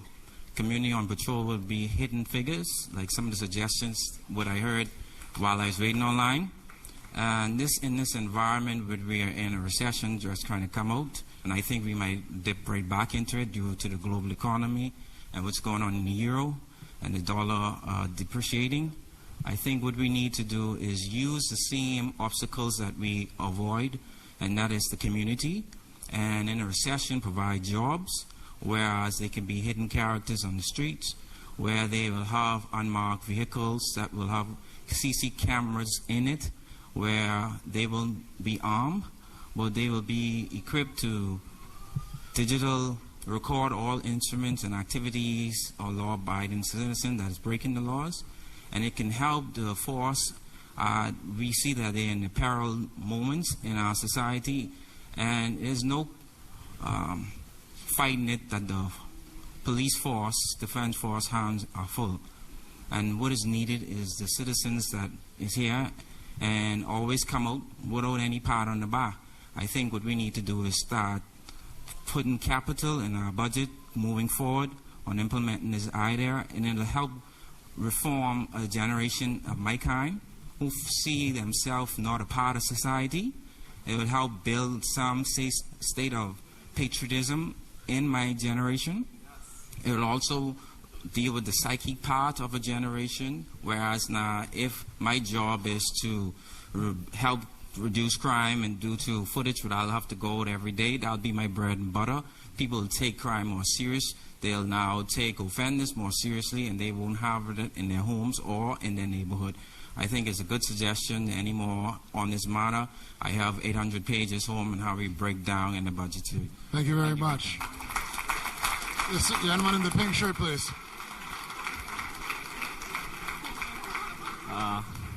Good evening. My name is Ronaldo Colley. I'm a grade 2 custom officer. I want to first acknowledge my boss, who is a great man, the Comptroller of Customs, Mr. Charles Turner. I want to say this. Crime starts at the border. And as an officer who works on the border, I can tell you that if we can properly police our borders, we can really put a dent in this issue that we have. We don't manufacture guns in this country, so how do they get here? We don't manufacture drugs in this country, so how do they get here? The thing is this. When you look at the budget that is allocated towards border security, it is anemic and downright pathetic. We need more funding at the borders. We need more manpower at the borders. We need to be able to police those multi-million-dollar yachts that come into our marinas. Okay? We need to have, I'm asking you, Minister, unshackle our hands. Allow us to work. Give us the funding we need to carry out our duties. I love this country, and I will lay my life on the line to protect my country. But I don't want my life to be in vain because we are afraid to put the policies and to put the funding in place to protect it. What we need, all of those fine gentlemen sitting there, we need a proper border services enforcement force put together that combines the police, the defense force, immigration and customs to go to patrol our waters, to patrol our borders, and give us the power and the equipment we need to do our jobs effectively. And if we can stop the guns coming in, we can lower the rate of crime. If we can stop the drugs coming in, we can lower the rate of crime. And it's going to require a collective effort of all of us, all of our citizens here. And they're all prepared to help. But it's going to require the leadership to have the courage to do it. Thank you very much. Okay. Gentleman, please here. Good night. My name is Reverend Taylor. I'd like to commend a question to the Commissioner of Police. Inspector Greenslade, that we will combat crime in the Bahamas. There is a lot of application form and therefore reservists. I'm a present security officer with Zona for 35 years. And I believe if we come together and pull all those files and bring those officers in and put them on the force as a reservist to combat crime, we have to get together, and let's get together Bahamas, and let's make everything all right. God bless you. Thank you, sir. And now we're going to go to Tyson McKenzie, who's going to give us a little bit more that's happening on our online forum. Well, Julian, we have some coming in again from Facebook, from the ZNS Bahamas website. It's saying community policing needs to come back. They had a form in it of it in urban renewal, but they need to bring it back and start paying these folks a stipend. Give them a little something. It's also coming from Tony McCartney via Facebook. Also, the legalization of handguns for law-abiding citizens will instill fear in criminals. And the last one here is coming from a Shamika Hannah. She is saying in order to reduce crime in the Bahamas, we must enforce the law on small issues to the fullest. For example, speeding, using profanity in public, blasting music loudly near the hospital or on its premises, etc., should be fined and funds collected expeditiously or whatever penalty currently exists. When we crack down on the small things, she says, we will also see an improvement in the big things. All right, thank you, Tyson. And actually, we'll go to the lady who's right behind you. If we can hear from her, please. Good evening, panel, and good evening, fellow Bahamians. I'd like to refer to the Constitution of our country, and the preamble of the Constitution say that we are a nation under God. The scripture says, if my people who are called by my name will humble themselves and pray and seek my face and turn from their wicked ways. Look at yourself and the person next to you and say, turn from your wicked ways. We all need to turn from our wicked ways. We need to humble ourselves, turn from our wicked ways. Then the Lord says that He will heal the land. So we are, all this talk that we are doing, it's productive, but the essence of the matter is that we must take God at His word. I would like to suggest, Mr. Minister, because I know you're a praying man, you like to go to church. I saw you in church several times. They almost had you preaching. But anyway, you're still a politician, and God could use you. I would like to suggest that we call a solemn assembly. This country needs to pray. We have so much problems in our country, and without blaming, all of us are guilty. We are all guilty and responsible for the crime in this country. Because criminals come from our homes. We can't blame the policeman or the politician because they came from our home. They came from us. We all are part of each other. And so we need to stop the blame game, humble ourselves, pray, see God's face, and get serious to obey His word. When we stray from His word, we allow criminals in our land. We allow criminals in our home. I would like to suggest that we call a solemn assembly. I'm serious about this. Get the religious people together and let us take a day or two and really pray for this nation that God will give us direction. The next thing that I think need to happen is we as a nation need to tithe. Okay. We need to tithe 10% for the work of the Lord. 10%. Like the gentleman said, that young man that said he was a changed person because of peace on the street. Was it? Absolutely right, ma'am. Thank you. Thank you very much for that and point. So we need to your point is taken. Thank you very much. Yes, give. All right. Thank you very much. Next contributor, please. Good evening. My name is Mervyn Darling. I'm happy to be here. I don't think your mic is up yet, sir. Okay. All right. Good afternoon. Again, my name is Mervyn Darling. I'm proud to be here to be a part of this crime symposium. The first thing I'd like to say that mainly the persons responsible for crime is sitting right in the same front row in front of us. Now they come and they ask us how can we solve it. I will tell you how we solve it. We solve it by bringing new ideas new vision, new philosophy. We try to break into the hearts and the minds of these people in the community, because nobody born's a criminal. People are taught these actions and behavior by external forces. So what we have to do as a community, we need to involve community leaders, get them be able to participate in programs where the kids, the family, have more family events. We see Independence Day was a total, I don't know what it was, because there was no community involvement. It never reached the people in the urbanized area. So that's where we're missing out in the big gap. Mainly, I think that we need to start hanging. We need to have a national day of mourning. We need to be serious about leading if we want to lead. It's on the books. We need to solve the crime because it's out of control. Nobody is safe. Also, we have to open up our individual rights to every Bahamian to be able to live there and make their rational decision, to be able to make a good choice. We're being enslaved into all sort of political ideology that's going nowhere here, bouncing over there.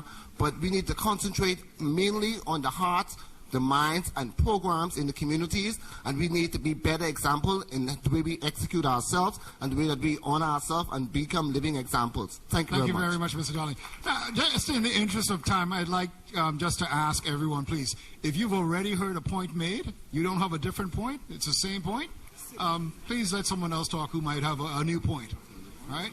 Now to the lady right over here. Thank you. Good evening. Good evening, panel. Good evening, Bahamas. My point, well, so much was said, and like the minister earlier, I think Simeon all, yes, please, in a reasonable timing, let's really see the effective results of this panel. That's what would make all the difference and make this effort and exercise not in vain. But my first point would be, we know the Bible says without vision, people perish. The point was made earlier, but I just want to hit it home. The socializing is poor in this country, is not what it used to be. And truly that idea of boys and girls and maybe the separation at some point, because clearly we can see in our society with COB and education and who's excelling today, it's not at the level with the boys progressing the same on par as girls. So please, like somebody said, the Minister of Education is not here, but we can all make that point and see that that is very clear and valid within our youth today. Another point, immigration, shanty towns. The Lead Institute, Brother Troy mentioned ex-cons who come over here. I live in this Bain and Grandtown community, and I see some faces. I come across some persons. I don't know where they come from. Where in the world they come from? One man was so afraid. He had this big tattoo across his face, and he was speaking Creole. Where's the clinic? Where's somewhere I can find to live? And just how we have national insurance cards and driver's license with our pictures, let us implement something whereby we know the status of every person in this country. Hello. Thank you. Are we natural-born citizens? Are we here on work permit?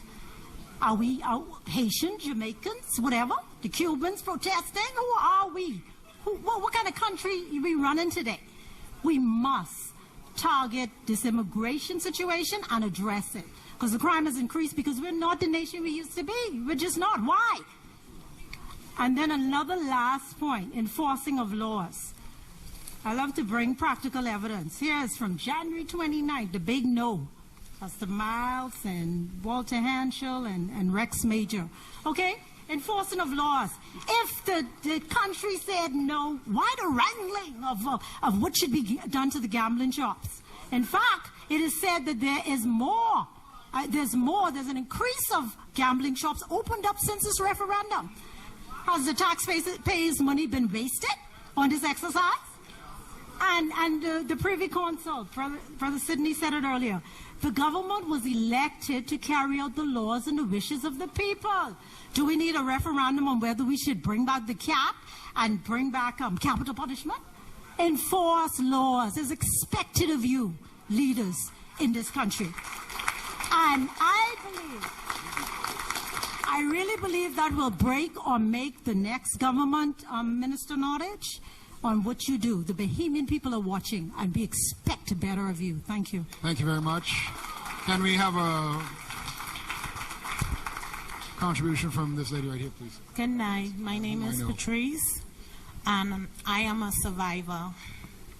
I am a survivor is because I was abused.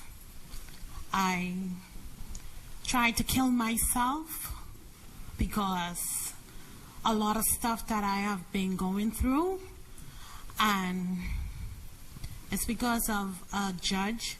She said that I needed help, and I'm not rich, so I couldn't afford help. But because of Dr. David Allen and people helping people, that I am a survivor here today. My child tried to commit suicide, and because of people helping people, that I am standing here today, and my child is standing here today. Let me tell you something. It's all of our problem. All of our problem. And it starts from small. We as parents, we hide a lot of our hurts. And sometimes we take it out on our children. And we don't even have the time to say, ask our children if they are right. We don't even ask each other because we are afraid of the answer.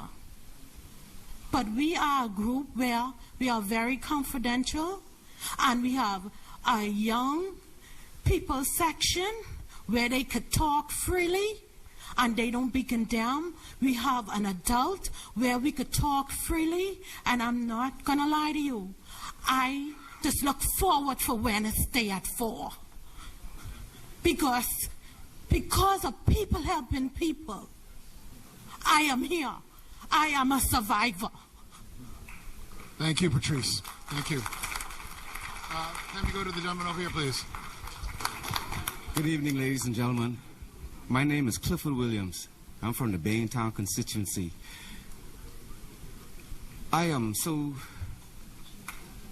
My feelings is really getting the best of me, hearing a lot of stuff coming from so many different people, so much hurt in this country. A lot of hurt in this country is because of a lack of disrespect coming from the top. You know, I believe a man is as good as his word. And when you cannot be trusted by your word, other people see that, and it causes a bad reaction in their minds. You see, we must be careful. When the Honorable Hubert Ingram came into power, this country was in a mess. And we needed Sir, let's not fresh get air. political. Let's get back to, can you give your suggestion? I'm getting to that. I'm going to get to that right now. See, we need a cleansing. You understand? We need a cleansing. After he cleansed this country of some of the top brasses in this country, in every sector almost, there was a cleansing for a while. A fresh air came into this country. We need another fresh air. There's a lot of people need to be fired in this country. There's a lot of people need to be retired in this country, to leave, to make room for new people, new blood to come in. You understand? The old guard, some of them have to go. And I'm very sorry to say this tonight, but this, you know, another point is, okay, so can we have a suggestion from you with regards to crime? that is the suggestion. With regards to crime. You didn't hear that? No, with regards to crime. Plenty of y'all or plenty of people has to be fired. Some of them has to be retired. To crime, sir. Crime. You see, that is contributing to crime because why? Corruption starts up there. The lawyer makes a lot of money. Some of these lawyers can't even attend court on time. The judge got to go to them and ask them when they can come to court. They get so much cases because the criminals get off. When the criminal get off, he commit another crime, the lawyer makes more money. And another thing, never in this history I've ever heard of a prosecutor coming to court because of improper conduct. You get some proper prosecutors in this country, needs to go to jail. Because criminals get off by these crooked prosecutors. Can you make a suggestion, please, and let's get to it, sir? That's a suggestion. You need to fire some of them. Thank you, sir. All right. Can we have the lady here, please? Good night. Good night. My name is Dr. Nyambi Hall Campbell of the Indaba Project and the College of the Bahamas. I have 3 points that I would like to make tonight. The first, thank you for the panel for this forum. But one thing that I've noticed is a lack of diversity amongst the members of the panel. There are no women. Where there's a lack of diversity or with diversity brings ideas. So that's one suggestion. Also, we do not suffer from a lack of ideas in this country regarding how to solve crime. We suffer from a lack of implementation. If we have money that comes from some of the projects that have been mentioned, if we can collaborate with the people that are bringing about these ideas for community projects with the College of the Bahamas, the School of Social Sciences, we have researchers there that can help implement some of the programs that have been suggested today. All we need is funds and support to do so. Let's find ways to build collaborations between our community, our defense, and our university systems. The last point that I would like to make is that we are the ones that we have been waiting for. Every day at COB, I see faculty and staff break the law simply by parking in spaces that clearly say no parking zone, fire zone.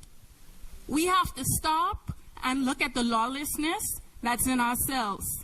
The incident that happened in this very space tonight was a good example of that. We have to begin to get the lawlessness out of ourselves before we point at our young people and tell them that they are the problem. Thank you. Thank you.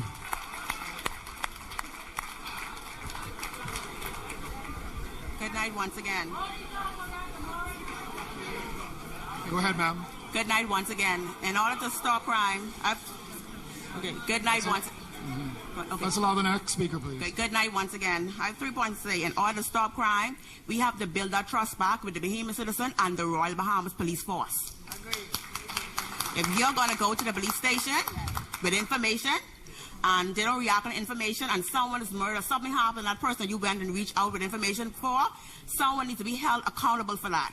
I feel like they should start doing suggestion box inside the stations. Find out with that suggestion box, let know who's the most helpful officer there. Who did this? Who did that? Was your matter done in the proper time frame to know? Because some stuff could be prevented. Secondly, we need the guidance counselors on board with this. We need teachers, because before that young boy went to court, the teacher, that guidance counselor, saw a young man coming to school with his hand black, his mouth black, where he started smoking dope. So before they get to court, let's try to prevent them from going to court. And last but not least, to my knowledge, the OC in charge of each station is giving a list of all persons released on bail from the prison. Now, if those persons released from bail, if they don't have a job, they have families, and they have a smoking addiction, they're gonna rob, they're gonna murder, they're gonna thief, they're gonna do some kind of crime. This is where urban renewal could step in. Since when the person get bail with the ankle bracelets, clearly the ankle bracelet seems not to be wanted properly. What they could do is now, if since the criminal now wanna be babied and they want curfew, give them curfews. Have them sign 7 days a week, Sunday to Sunday, early in the morning, lasting in the afternoon. Have them sign, have urban renewal check up on them. Hey, guess what? You came out of jail 2 weeks ago, a month ago, you ain't working, what's the problem? Have person interact with these guys, and because if they're not rehabilitated and people not checking on them, they're going to be committing crimes over and over and over again. That's what I have to say. Thank you. Thank you. Barabbas.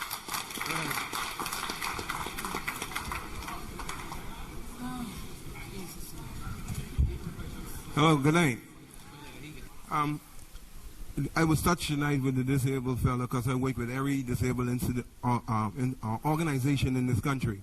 I worked with Sir David Knowles, and we raised over 1,500 wheelchairs for the last 10 years to distribute throughout this country. So that really touched me.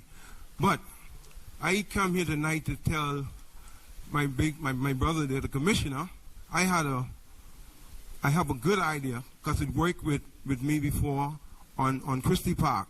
I sent a message out to our community that the young boys and girls that on the park is our brothers and sisters. I say, now I know who the gunmen are in our community. And I stood up And I told them, if you bring your gun on this park, I'm working with the police. I don't have no badge. But we found every guns that came on that park because I wasn't afraid. See, you can't be afraid. If you're afraid, ain't nothing done. We wasting our time in here. So, young man come to me. Barabbas, we ain't watching no face. I say, I ain't scared to death. You can't be afraid. BJ's my big brother. And listen to me. You cannot be afraid to tell the police where the guns are. I work with Inspector Mr. Nixon from the gun unit, and we took a lot of guns off of Christie Park. They lock up a lot of young men. Inspector Nixon from the gun unit, we take a lot of guns off the street. All right? Right now, I'm working with over 80 young children in the Beanstown area, Commissioner. And a lot of them seeing a lot of murders in Beantown. We have a young marching band. They don't have no uniform. We have a couple of drums. Cooper, we have a band with over 80 children in the community. Half of them already seen bloodshed on the street. I wanted to give up, but I choose not to. I take my time out to go back into the community and work with these children to be good citizens of this country. You cannot be afraid. You cannot be afraid. Bahamas, listen, let's hold one another hand and make this country a better country. You cannot be afraid of the criminals. Thank you. Thank you. Hi. The lady over here. Thank you. Good night. My name is Sonia Mills. I'm the Secretary for Forum Family of All Murder Victims. Good night, Mr. Greenstead. I just want to say I love you. You was the only one in that panel I could say I love to that, Mr. Greenstead. You are doing an excellent job. Because anytime we want to hear from you, you open that door to us. When you no one want to open that door to us, you open that door for us. Especially the family of Forum, you open that door for us. So I say thank you very much. But first of all, let me start again. What I want to say is for the crime rate to stop, we have so much corrupt police on this force. I can speak personally of that because I'm a former drug trafficker. And ain't no one could tell me nothing but no dirty cops. I know personally about corrupt cops. So why I'm saying this, for the crime rate to stop, we got to start at the police force first. Because the only way you're going to earn respect, you have to give the public respect for you to earn that respect from us. If I see you doing wrong, I'm not going to lie to you. I'm going to do wrong too, because I'm supposed to be following your example. You're supposed to be making sure your example is, the law is, make sure this country is correct and no corruption going on, no legalization, and that means corrupt police where you taking money from me, where I say it's coming true, you taking that money from me, you are dirty just like me and anybody else out here. Another thing again, I'm going to say again, for the crime rate to stop in Nassau is, I feel like we need to interrupt with the United States system where they have 3 strikes. If someone did a crime 3 times, I feel like down with that, because I look at our country right now, especially being in Grandstand area. We watch every single person who being tried, ask how much time they have bail or how much bail they have going on. Which is, if someone doing the same crime over and over, why are you giving that person a bail again for the same crime they have done? Which I can never stop, because our court system is so corruption where they're giving anybody and anyone bail. If a murderer just come and do a murder, he did a bail, he get a bail, he go and do the same crime and come back, and he know he coming back, he get another bail again. Which I can never stop with, like with an ankle bracelet on. That don't work. I already have friends around me who proved that to me. That don't work, because they had to turn off that to show me that don't work. So I should say, for it to stop, you gotta start up y'all first, not with the community first. Thank you. Thank you. Commissioner, you want to respond to that? Okay. Yes. Yeah, thank you. It's important enough that I respond to that. The public continues to offer us the greatest measure of respect. I continue to tell Minister Nottage that the best work that we do is not as a result of our competence or technical capabilities. is because of a member of the public picking up the phone and doing exactly what you've said, reposing confidence in us and saying, I trust you, I believe in you, and I'm going to tell you. And we have done phenomenal things. I want every police officer under the sound of my voice and every Bahamian under the sound of my voice to know I don't do foolishness, and if you do foolishness, I'm going to fire you.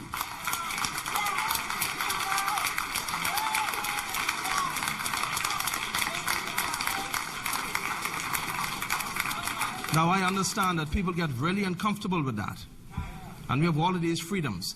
If you come and you put this uniform on, you have to be at a standard much higher than the average person.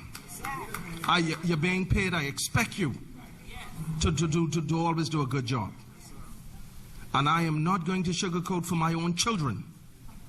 Let me repeat it so you'll make sure you get me now. I'm not going to sugarcoat it for my own children. I don't want parents calling me after. My minister will tell you last week we had a discussion. I fired a young man for using drugs. And he cried a lot of crocodile tears. And he made a lot of petitions about how unfair the police department was to dismiss him. When he returns, I leave.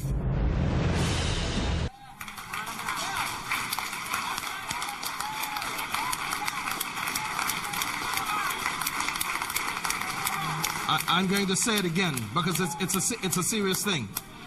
And I believe, Minister, I need to say this to the public. I expect policemen to be above board. I must speak for my department. I will kill you with love and kindness. You could come and borrow money from me as your commissioner. Interest free. I'll give it to you. And those who are listening know that I've done that. We have gone further. There should, listen man, let me say this. There should be no corruption in my department. You know why? We have this thing known as the Police Staff Association. And let me do this. Please listen carefully now. We're intelligent people. And where before a policeman was making a salary and couldn't make it on that salary, this new legislation allows them to use our uniform, use our car, gas, gun and all, and work on their day off, on their time off, double shifts. And I'm telling you, they make good money. No excuse for no policeman to take no money from no dope dealer or to run no funny deal.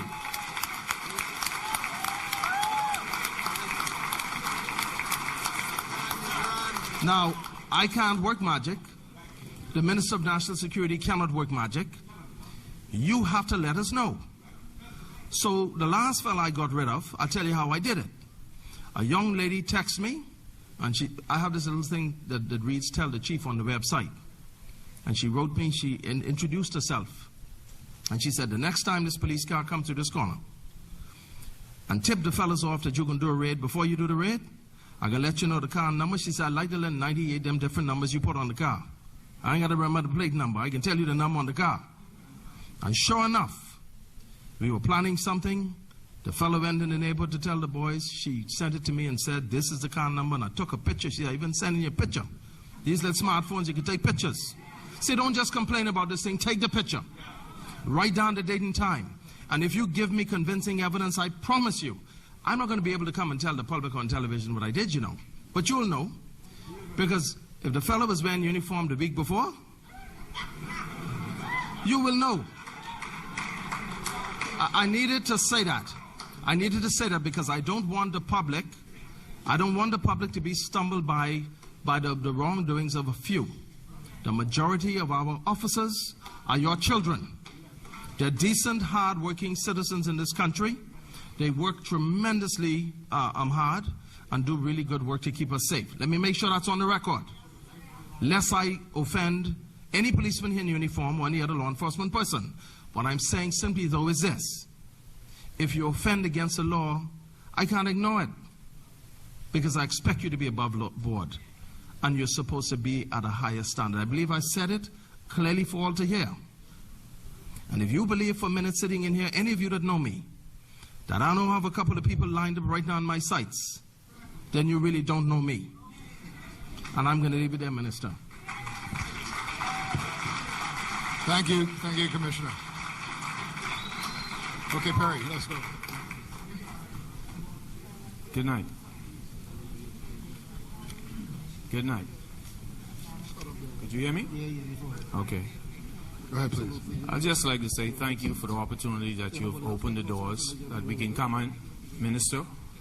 Honorable Bernard Norwich and Commissioner of Police and Deputy Prime Minister and all those other folks. For years now, I've been knocking on many doors. I've been speaking to many politicians, they name it, those in the high places. And for years we've been working with young people in the Bain and Grandstand, myself as the founder and the president of the Southern Recreation Youth Organization. And as a young man, I was a white boy. I just want to make a point. And today, at 50 odd, I'm a black man. I say that to say the tireless years that I've worked with young people in the hot sun,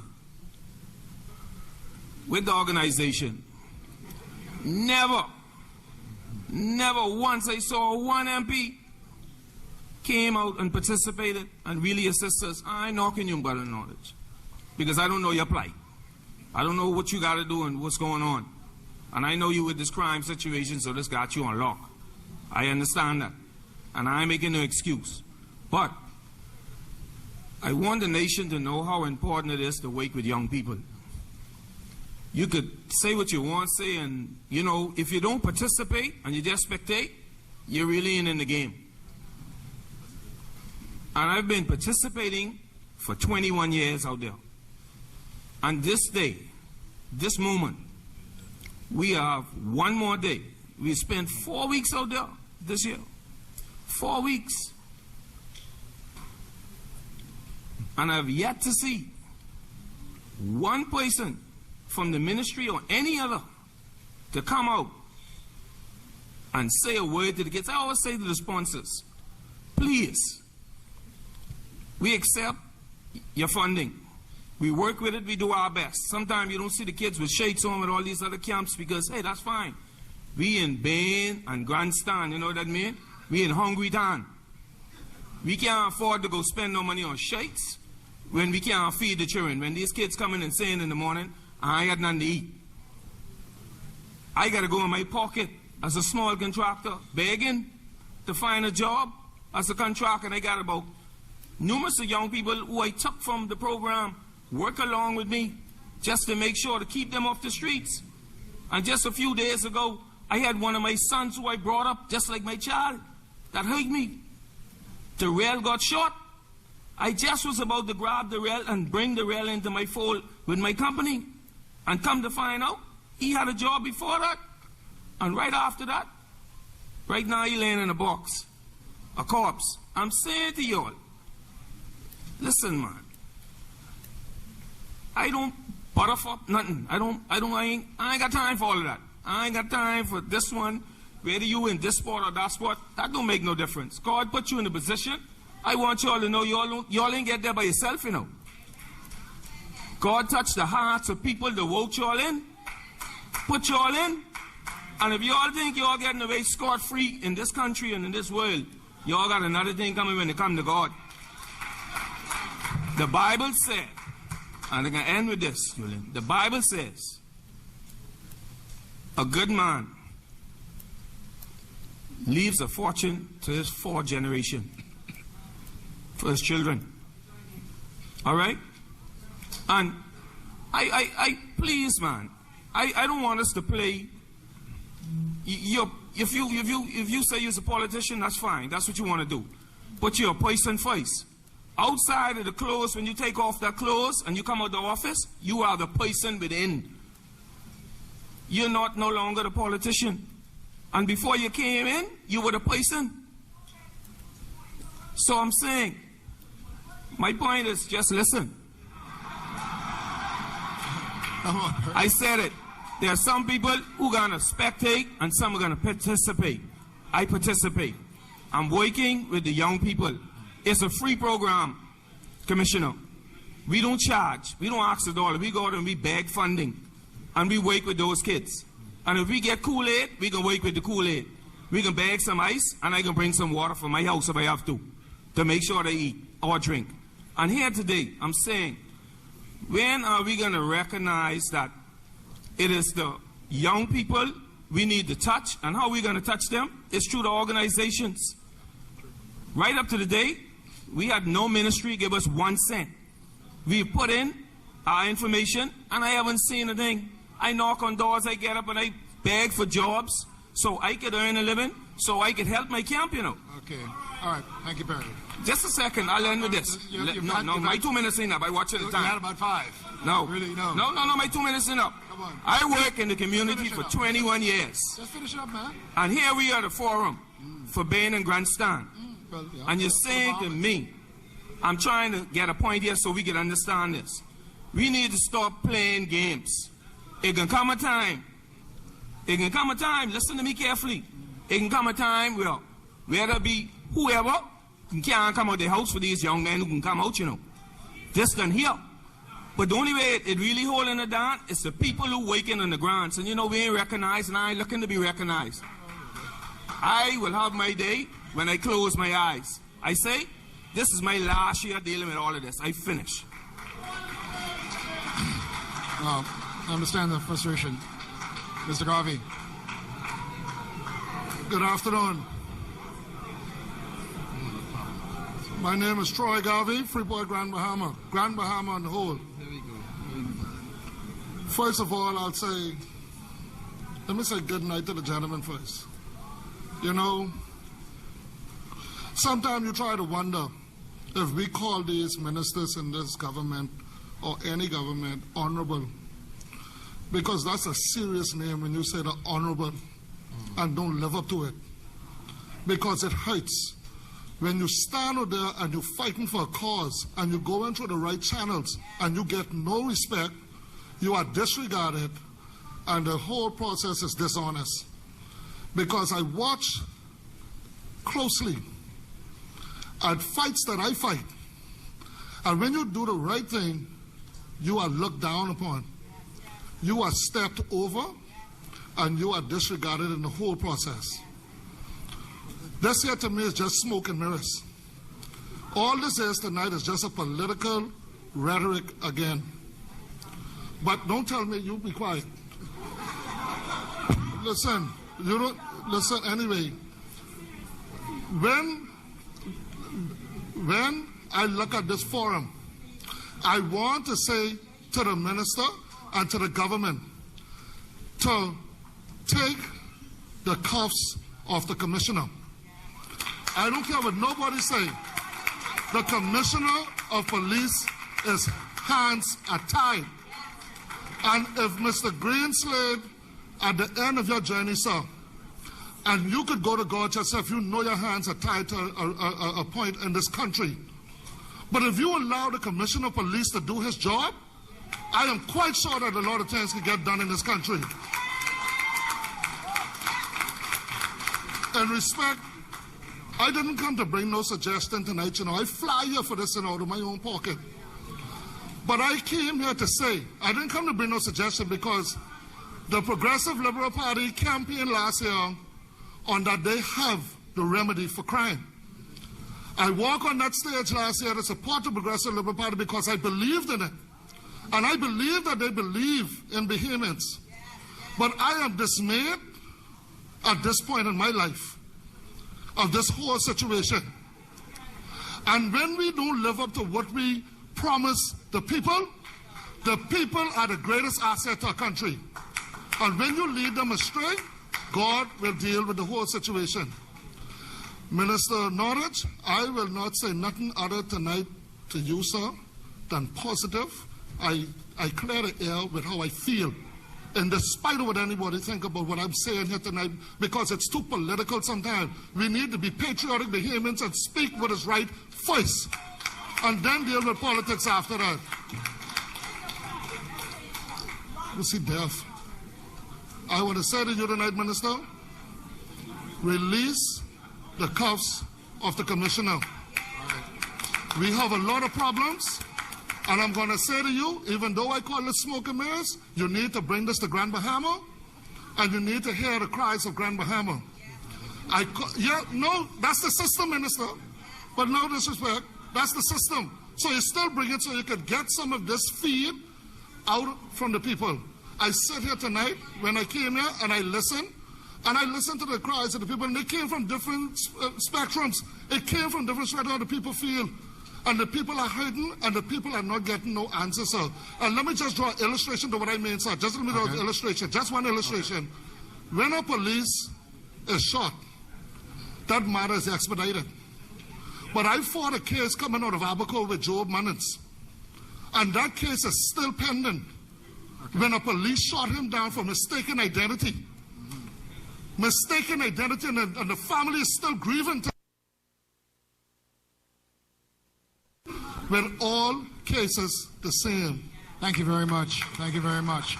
We're going to take one from this side, and then we're going to go back to online forum. Oh, sorry, we have Minister. You want to respond to that, please? Mr. Garvey, microphone. Turn on the mic. Turn on the mic. Ask him to turn on my mic. Is the minister's mic on, please? Mr. Garvey, the only thing I want to comment on is I am the Minister of National Security, and Mr. Greenslade does not have any cuffs on him put there by me. See him there? He's right there. He's right there. I believe that this is the first time in a long time that he has not had any cuffs on him. In fact,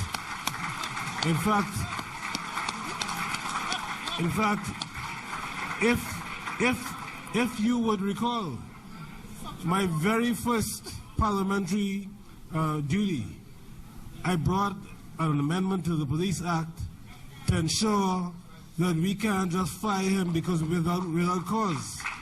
Him or the Deputy Commissioner, we gave them security of tenure. I say again, Mr. Greenslade has no cuffs on him put there by me. Thank you. Thank you, Minister. Now, Julian, you can't move office yet. Commissioner, go ahead, please.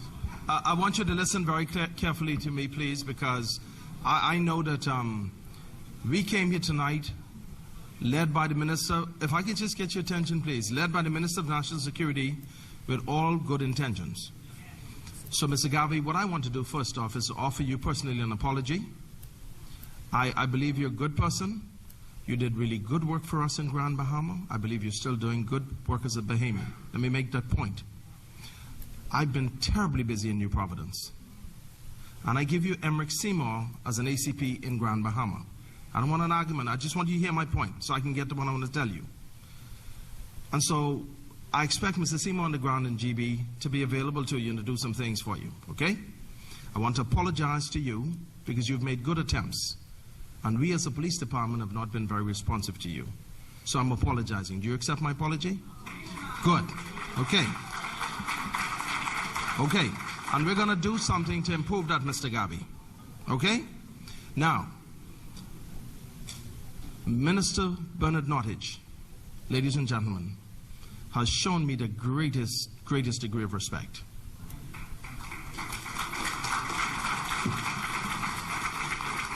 And so, Mr. Garvey, my hands are not tied. Bahamian public, my hands are not tied. What I think we have to be careful with is there's so much disrespect that has been allowed to creep into our homes and into the church and into the police department, everywhere else. We don't even believe each other anymore. And I told someone recently, you see, this is a very difficult thing for me. And I have reverend gentlemen here, and I'm going to say it. I think this is the best way I can put it, Mr. Garvey. When I came to office, I held up a document to the public in 2010. This is an amazing thing. I've never seen this before. This is a new experience for me. I'm discouraged as a young Bahamian, honestly. Not as a policeman, as a relatively young Bahamian. My people are letting me down, my intelligent people. Let me make the point. It's a very important point. When I came to office in 2010, with the full support of the Bahamian people, I felt I should be open and transparent. We were not giving you crime statistics. The people ahead of me were not technically savvy. I did two things. I called a meeting in January, and I held up the crime stats and said, these are not good. These figures are high. Here are the figures. No one had gotten them for about 2 years. I went public and reinstituted what a good man, Mr. Paul Farquharson, had started. I'm going to give him his credit. I followed what I thought was a good example. I held it up. Nobody in the press argued. No one in the public argued. They took the stats and published them and said, look at these high figures. I was not defensive, and we set about working. I'm the one person that works for government that is required to produce a policing plan, to write down word for word what I'm going to do and how I'm going to do it. And every year since I've come to office, I've written it. I've published it on the website for all to see, always available, and we've set about doing the work. We got to a point after struggling and working hard, sleepless nights, for well over 2 years. And finally, with the support of the Bahamian people, with the implementation of a lot of the things that we were doing, all of the good work being done by NGOs and synergies all across the Bahamas, the figures started to come down. Ladies and gentlemen, they have come down, and they're continuing to come down. And I'm called a liar. That's my disappointment. And I said to someone recently, don't put the minister in this, deal with the commissioner. I said to someone recently, if you live in a small country like the Bahamas, and let's speak about 80 square miles, 21 by 7. See, all of us went to school now. We're not dumb. Policemen are not dumb people. And 1 + 1 is 2. Someone gets shot in some place in New Providence, and everybody comes out after hearing the gunshot, and there's a dead body, and you count 1. Well, you get to some figure, and you say, as the commissioner, I'm being open and transparent, here are the figures. And they say, no, you lie. Got to be more murders than that. So I asked the question, where do you think I'm hiding the bodies? See, when you get so blinded, hold on, it's important. I'm stumbling your children, and you are destroying your country. Every time a Bahamian opens his or her mouth and holds up this thing about this no good Bahamas, and I hope that the Bahamas is listening, hold up this no good Bahamas, this no good nasty place, where you got all of these sinners, and ain't nobody, the preacher ain't doing nothing right, the commissioner ain't doing nothing right, the doctors ain't doing nothing right, the teachers ain't doing, no one's doing anything right. Ladies and gentlemen, the world is listening. When you have destroyed the Bahamas, God forbid what's going to happen to our children. I have nowhere to go. If I travel to another country, they stamp my little thing and tell me how long I'm supposed to be there and then leave. Bahamians are not known to run away from the Bahamas. And I bragged all across the world that we attend your schools and we do all of these stuff and we come home. I don't care where we go. We come home. And I'm asking us, please, I'm going to end with the preachers. Distinguished bishops, the president of the Christian Council is here. And I hope he prays for me. Because the Bible talks about stumbling your brother. See, I may be a sinner man wanting to come to church. And if you stumble me, I ain't coming nowhere near that church, Bishop Simeon Hall. Now I want you to hear my heart as a Bahamian. And get rid of, I'm a parent. And parenting is hard. This is heavy lifting. But by God, give the Bahamas a chance, man. And if we're doing something good in a church, and there was a good sermon, and some souls have been saved, man, you can't keep calling the pastor a crook. And because we as a people, I want to use the church and end with it, because we have done that over and repeatedly, and every pastor's a crook, every preacher's a crook, every bishop is a crook. So what do you think about the commissioner? Because if you don't fear God, why should you have any respect for me? I'm not going to call a preacher a crook. I'm going to let the good master deal with that. Dr. Allen, I'm too intelligent for that. I'm not doing that. I'm going to do what that young gentleman over here said. I don't rob and steal. I don't do things that I'm not supposed to do, and chose a good profession because my grandmother took me to little Sunday school, and someone told me these are the 10 commandments, and they're not out of style. Some of our children have never seen a church. And you asking what's wrong? I'm going to leave it with this, Dr. Allen. I have the greatest respect and admiration for you. based on your profession and all that you've done. A man who ate the flesh of other human beings by the name of Jeffrey Dahmer was sitting on a television program being interviewed by Stone Phillips. This man had murdered many persons, ate the flesh, participated in what is called necrophilia, slept with the dead, had sex after they were dead, had their genitals in his fridge. And they said, but this man has a high IQ. He's not crazy. He's a very intelligent man. And they put him on national TV for the world to see. Don't believe me? Go home tonight and check YouTube. Go ahead and check it. Jeffrey Dahmer told the world, I did what I did because I did not believe in your God. See, you're all searching too deep for this thing. I did what I did because I didn't believe in your God. I was believing in this Big Bang Theory. And now I'm sorry. I realize now that there is a God. And what I did was wrong. And I should pay for my sins. I almost fell out listening to this murderer speak. Not a Christian, a murderer, who came to terms with his humanity and told the world, not just Greenslade. I suggest Bahamians listen to Jeffrey Dahmer, you hear?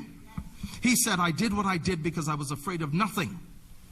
There was nothing to fear because I was God. But when he came to terms with his humanity, he said, but I now believe.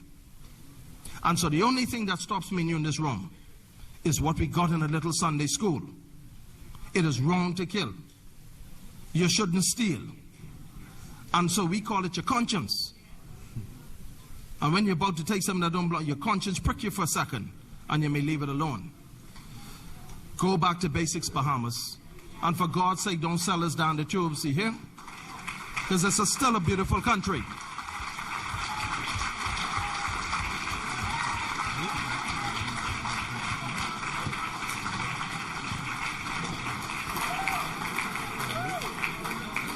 Thank you, Commissioner, and also thank you, Minister.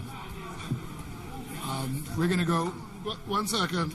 Minister Norwich, from my point of integrity and to my character of who I am to yours, I retract what I said when I cast aspersion upon you.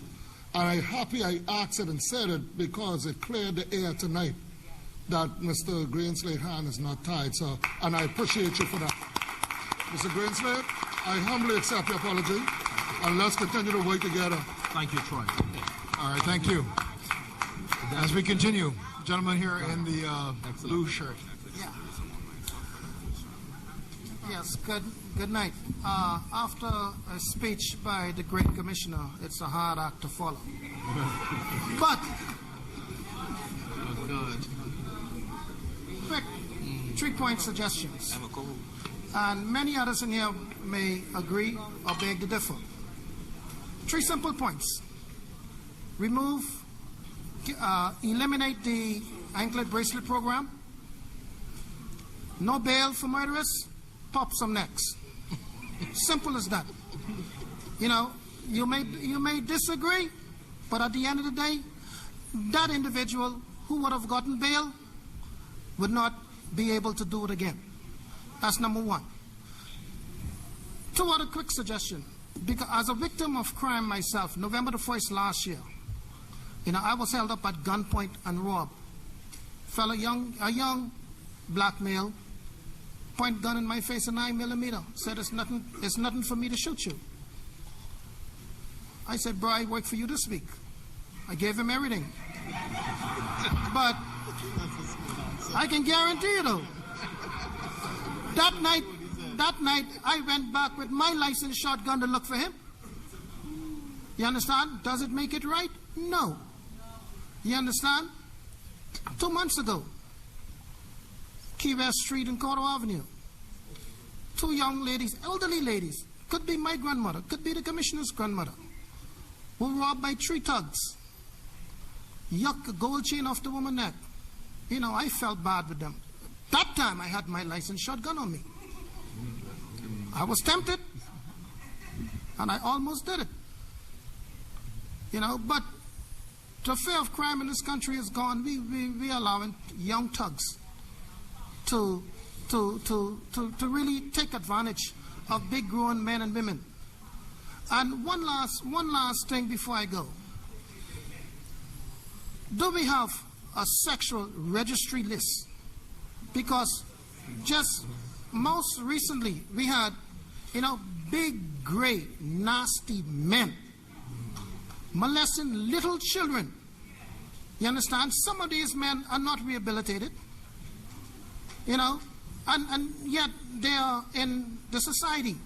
How do we know that when they come back out from prison, that they are back in the communities, that me, as a good citizen, should not know that, because I have a little daughter. God forbid he was to try that. I'll kill him in court. You understand? But how do we know to protect our children from these sexual offenders?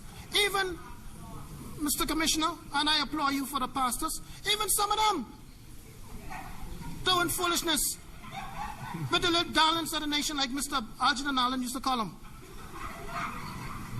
Something needs to be done, sir. I'm glad your hands are not tied. Kill some. Thank you very much, sir. Now, we're going to go back to Tyson McKenzie and get some more feedback from our online forum. All right, Julian, thank you. This is coming from a young man. Before I go to the form, this is a brief one from a young man by the name of Anthony Bethel. He's a student in the United Kingdom, and he says that this is referencing the College of the Bahamas. He says that COB Criminology and Research Department must play a part in designing a curriculum to investigate and publish trends in criminal activities in the country in a student journal. He said this is an independent from the police crime statistics that might have been restrictions before they let go to the public. Crime statistics is very important for reducing crime and knowing crime trends and being proactive about crime. He says, I think it is a step in the right direction, and also the college used as they move towards a university status, and that they need to do more research, independent research, especially with crime, focusing on the policies that work for our people. That is coming from Mr. Anthony Bethel from the United Kingdom. He's a student over there, and he just wanted to get that known to you, Commissioner of Police. Now, going to what's coming on from Facebook as well, my recommendation is to allow the law-abiding citizens the means to defend themselves. We citizens can't carry no firearm, no knife, no taser, no mace, nothing. Why is it that we have to be sitting ducks and allow criminals to make and take advantage of us? It's not fair. It's not fair. Do you guys think this is fair? We all know the police can't be everywhere. So I say allow us law-abiding citizens the means to defend ourselves as criminals. Think twice before approaching someone to do harm. This is coming from Lioness Love Darville. My suggestion to preventing crime is 1, find jobs for these young men. 2, place cameras in police vehicles on the protection of both police and civilians. 3, think outside the box and get the citizens to partake in community policing. Obviously, the criminals can relate to their peers before law enforcement. And that is from Lioness from Facebook. The last one is from Hannah Tavaro of Facebook as well. We have a struggling economy, leaders making poor decisions, teachers with poor ethics, parents who do not properly raise their children, and an infestation of illegal immigrants in the Bahamas today. These alone contribute to a small percentage of crime, but coupled with the disregard for God's word creates a perfect storm for crime infestation. We must put God's word in our young people. Amen. Back to you, Julian. Thank you. Okay, just want to let you know this now, that we are going to limit your time again, now to about 30 seconds. There's just a few of you left, but we want to offer some time to the minister to respond to what is said tonight. So if we can start from the lady over here, please. Very quickly. Good night, Bahamas. My name is Beverly Boyd Trico. I would like to suggest that you suspend the contract with ICS on the ankle break list. Why? Because my son was murdered last year, November, and the guy who murdered him was wearing an ankle bracelet. But before he murdered my son, he took the ankle bracelet off, and the police never put him on the air saying that he was wanted for taking off his ankle bracelet. Months later, he killed my son. Thank you. Wow. Sir, I'm not sure. Okay, good night, everybody. Tonight I want to say to Brother Knowledge here, this forum is fine, sir, but I'm looking at situations where all that we have said tonight, most of it may just go out of the window. And I am sure that there's a lot of Bahamians have some idea of how to fix the Bahamas and how to get the crime situations down. So I want to suggest, sir, that if you don't already have a committee, please form a committee so that the Bahamian people will write into you or go on the internet and bring some stuff to you so that you will always have it coming. And that's where you will always be on the go. Another thing again, I just want to say before I leave, sir, there are people who have some ideas, like myself, and I would like to meet with you, sir, to share the ideas with you. I wouldn't do it tonight, sir, because it's a long process, and there are things that you want to share. So a lot of people behind me and a lot of people over there. So I did that. That's all I want to say, sir. And one more thing to Commodore. Commodore, sir, I would like to also meet with you, sir, because I have an order against one of your workers. I have an order against him. You can always do that outside of this venue, sir. Yes, next person, please. Let's try to see if we can get everyone in the next few minutes. Good night. I have two comments. My first comment is, I'm Tamiko Evans, Vice President of FOAM, Families of All Murdered Victims. My first comment is, for the church leaders itself in here, is to help prevent crime. We need to come from the inside of the church to the outside of the church to the people, because we're keeping all God inside and we're not pushing outside. Our job is to go there and make fishers of men, bring them in and make people feel welcome. The second comment is, I'm a part of FOAM, and I can tell you, we worrying about the people 15 and 68. We have children 6, 7 who ready to kill people for killing their family members. I say 6 and 7, little boys and girls. And that is a serious problem, and we take it upon ourselves to deal with it. And just today, I had some people call me today, and a husband ready to call me, Tamiko, I ready to go kill my wife and my children. For what? He's having an issue at home. Nobody's reaching out to him. I had to take, I couldn't get to him. I had to pray. You understand me? So, Minister Knowledge, there are a lot of ideas that FOAM has in the making. We've been reaching out to you, and I say today that we need to speak to you. All right? Because there are a lot of things happening. There's a lot of ideas that FOAM could bring to the table to help solve the crime issue. Thank you. Thank you, sir. Hello, good evening. Distinguished panel, fellow Bahamians. My name is Genio Tranquest. First of all, I'm human, subject to anything. But I think the commissioner said it best. But before I get there, I just like to tell everybody I should have been to work like an hour ago.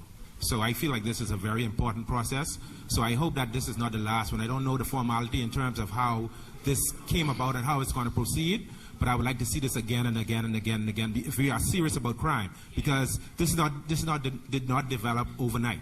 This was built. This was cultivated. And in terms of cultivating crime, we have to find a way to cultivate it back out of our system. So first proposal is we need to form a national goal in terms of what crime statistics we want to see come down and address it publicly. What I mean by that, address it publicly, not behind closed door. Secondly, I would like to talk about some of the crime issues that I think could be addressed kind of immediately. Again, let me just express it because I missed work already. I may not have a job when I leave here. So I think this is important. All right? I think crimes come from basically frustration and economic. It's an economic part of it, okay? Either because you're not in economic class, you commit certain crime. And because you want to be in a certain economic class, you commit a different type of crime. So let's just talk about the guns. We could talk about murders, but let's talk about the guns first. That's the root of it. The guns is needed, or the knives are needed in order to perpetrate a crime. Let's make the penalty for using these or access to these weapons as stiff as it is for the intention or the committal of those crimes. Meaning, if you were caught with a weapon, I know you say, okay, you can't deny a man a bail, but let's increase the bail in terms of, okay, if I have a gun, I should not have the easy access of getting bail, meaning make the bail high enough that it's restrictive for the type of crime you would have committed, okay? When it comes to illegal immigration, okay? Excuse me, gents, I'm trying to bring something across it. And I remember now. Yeah, okay.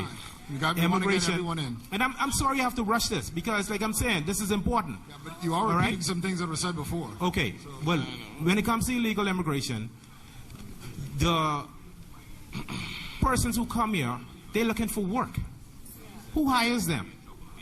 Bahamians hire them. So if you cut it at the source where they come in for the money, if you find the Bahamians $50,000, $100,000 for employing them, then you'll have less persons inclined to employ them. Okay? But anyway, I would just like to say there's a lot of little strategies that I would like to present. Present them to the ministry officially, sir. Okay, but this forum itself on public television is not actually the appropriate way to do it because, you know, some people could be targeted based on their... Present them to the ministry, sir. Next person, please. We've got... Sorry, this one for you, sir, please, yeah. Good night. My name is Arnold Gardner. First and foremost, I'd like to say good night to the forum. I'd just like to say what we need is love, first and foremost. What we should do as a community is put God first. And as we put him first, I'm quite sure everything would come after. Okay? We have a situation that we can't seem to get under control on the streets with crime. First and foremost, maybe there are bad approaches from officers to the civilians. If they approach in a better manner, you can get the people to do whatever you want them to do. Likewise, if the civilians know how to conduct themselves, then they'll be approached in a different manner. What I'm saying is, yeah, we just need love and put God first. You understand what I'm saying? And I'm a product of crime. I did some things I wasn't supposed to do, but I thank God that he done some things for me. And yeah, I'm here tonight to say I'm trying to do my best. And thank God that he brought me through. Okay, so you're part of the solution now. Definitely, yes. Not a problem, the solution. Now, we're going to take the gentleman after this person since you've already spoke, sir. So can I have the gentleman after behind? You already spoke. You already had your chance, sir. If you go back to the end, one question. I didn't bend to the bog this up. Mr. No. You had your chance. The person behind you, please. Person behind you. Good night, ladies and gentlemen.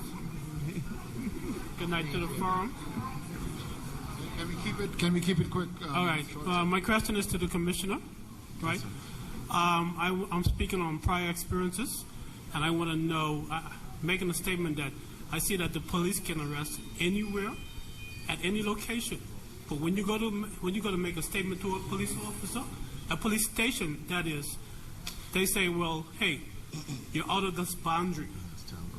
You're out of this boundary. I'm wondering, why is it that if I come to a police station, right, the police doesn't take my statement? Why don't the police do their job? Why is there a boundary now? But you can arrest me anywhere. But now there's a boundary? How can the police have boundaries? There's one police force. Police get boundaries? And you're out of this boundary? That's foolishness, sir. By the time I get to the station where my boundary is, I'm dead. I'm dead. Okay, I think the commissioner wants to respond quickly. It's important that I respond to him because he's speaking the truth. I'm very disappointed that police officers are doing that to members of the public, and I've had sufficient complaints about it to affirm for me that it is in fact happening. It is. It's wrong. It shouldn't happen. I'm apologizing to you and to the public, and I'm going to do the best I can to try to fix that. It should not happen. But you know what you must do? See, listen. I'm asking the public again to please listen. Let's assume you walk into a police station at a given time, date and time, and you have this bad experience. Don't just let it go. Look at the numbers. Don't make an argument. Don't say what you're going to do. Be real smooth. Say, thank you very much, officer. Make a note of the number. But hold on. And man, the next morning, if that was late night, you should be on our doorsteps to tell the deputy commissioner, myself, Mr. Hannah Yulin, and all them people you see. Let us deal with that. See, you just have to give us something to work with. Good. I hear you, sir, right? Okay. Next point, quickly. If I had a situation where I called in, right, to help someone else, right, who had a house break-in. And they are, the police, before they take the statement, they ask, I'm just making a reference. Sir, I'm going to ask you to speak to the commissioner after this. I'm speaking to the commissioner. Because we're running out of time. No, after the program. Get in touch with me. And because we want to try and get the last two. Sorry? How do I do that? Oh, I'm easy. Listen, okay. Listen. There will be an opportunity once we get off here. Jordan, let me do it now. You're listening to me? I am. The Bahamas government, the taxpayers, pay for my phone. 376-2080, brother.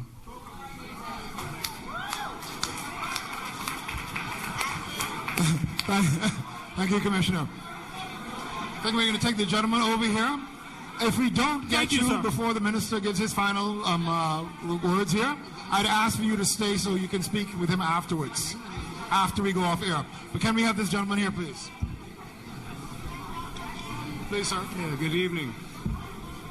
My name is Noble Algren. Can we have some silence, please? Go ahead, sir. Good evening. My name is Noble Algren. I'm an independent limousine driver, town car sedan. And I'm glad I came. We came to talk about crime. What I would like to do is, I've never spoken to any of these people on the podium, except one that sits on the right of the minister. He's a member of my church. So I'd like to have a meeting with Mr. Nottage, Mr. Greenslade, Mr. Scavala, Mr. Bow, and also my friend. I think, sir, you need to arrange that after we go off air. You can do that off air. This is what I came here for. This is my contribution, okay? Because other than doing it this way, I would have never been able to even ask to have a meeting like that. Okay? Is that possible, sir? Yes. I appreciate all of these people. Okay? Good. Thank you, sir. The lady here. Good night, everybody. I wasn't finished, you know. Hurry up, then. I'm sorry, sir, but they've already accepted your offer. Okay. So obviously they will allow They got that to my happen. name. Just hold on until we go off air. We'll be able to do some of these things off air. Good night, everybody, and good night, panel. This is for Minister Nottage, Minister Bell, and the Commissioner of Police. I took the Royal Bahamas Police Force exam from the age of 17 and passed it. I'm now 27 years of age. I was engaged to a police officer who was very abusive, and 3 days after calling off my wedding, he sent 2 of his female friends whom used to come to my house to charge me and lock me up. While in handcuffs, these 2 officers assaulted me, slammed my head against the wall, and following day I had to go into doctor's hospital.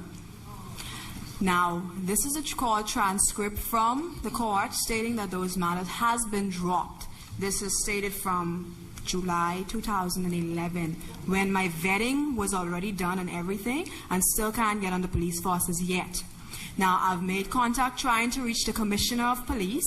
I've been there up until 6 o'clock in the morning when you pulled up, and still you told the officers them to refer me to the staff police, which I'm sure he's in here right now. He knows me very well because I've been to his office many times, and he told me you were too busy to deal with it, and he had to deal with it. He hasn't dealt with it as yet.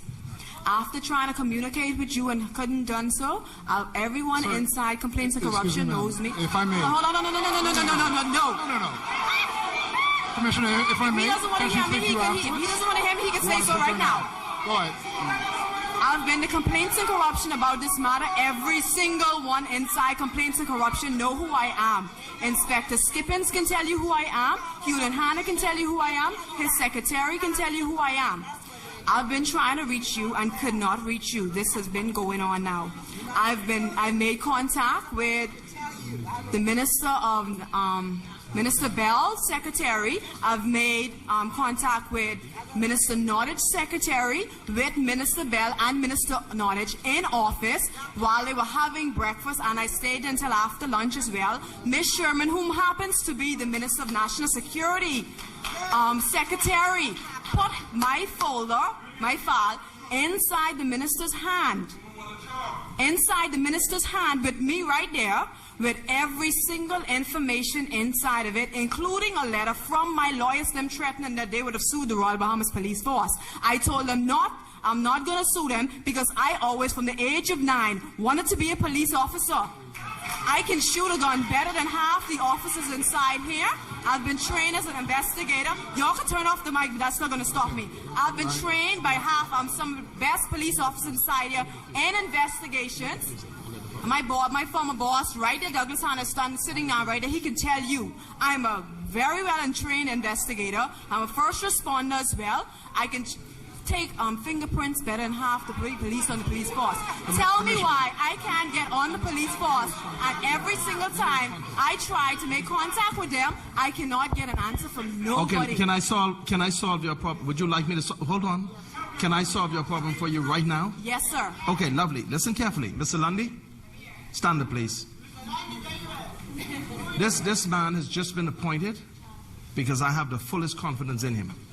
Mr. Lundy, if you walk to that back door, and give him your document, before the funeral tomorrow morning, bring it to see me.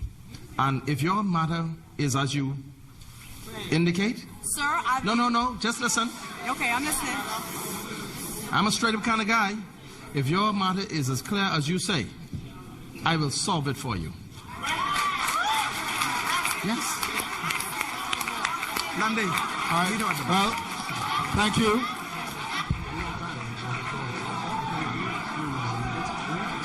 Okay, this is the last person. If you can speak very quickly. Because we'll have to deal with... Sorry, hello. 1 second, please.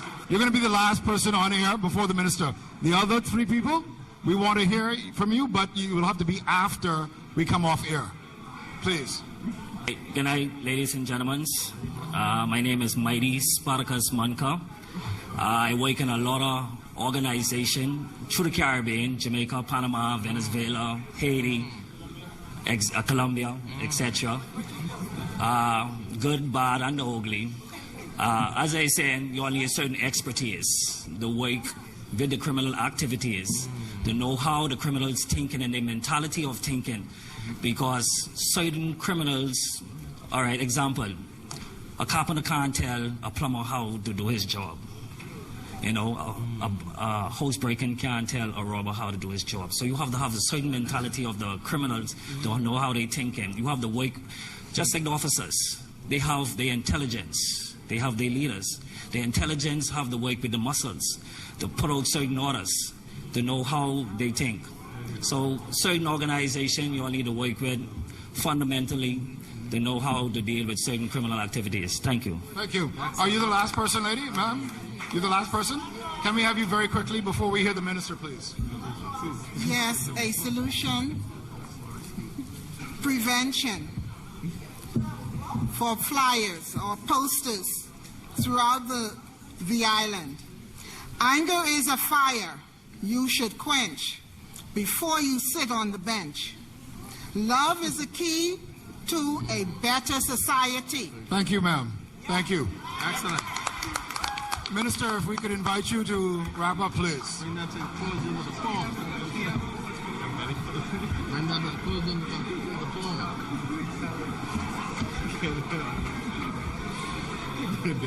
Thank you. Thank you very much, ladies and gentlemen. I would just like to thank you very much for coming out in such large numbers tonight. for sharing your ideas and your experiences with us. And I can assure you that we have made a note of every single idea which has been put forward, suggestion, and Reverend Hall suggested that we commit to letting you know within 30 or 60 days which ideas we will use and which ideas we can use. And so I make that commitment right now, that this is just the first of a series of these encounters. We intend to go to Grand Bahama as we were requested, but we also intend to go into other communities in New Providence. I am firmly convinced that if we get cooperation between the general public and ourselves, we can make a positive impact on the incidence of crime and on the fear of crime. I want you all, please, to give us that opportunity of having you as our partners against crime. The police force cannot do it by itself. The defense force cannot do it by itself. Neither can any of these other departments do it by themselves. All of us together, we have it within our power to solve the problem to some extent. Certainly we can reduce the incidence of crime, of violent crime, of drug-related crime, of gun-related crimes with your help. The people who commit these crimes live in our homes and in our communities. To a very large extent, we know who they are. Please help them by letting us know who they are so that we can work with them to rehabilitate them. And so that those who are not involved in crime but who are victims can avoid the pain of victimhood. I want to thank the panelists, all of them, for sitting here quietly as we asked them to do and listen to you. But we will be getting together in our meetings and we will discuss what you have put forward and what the way forward will be for us. I think the Commissioner of Police was the one who had the most things to which a response was needed, and you saw that the Commissioner knows how to take care of himself.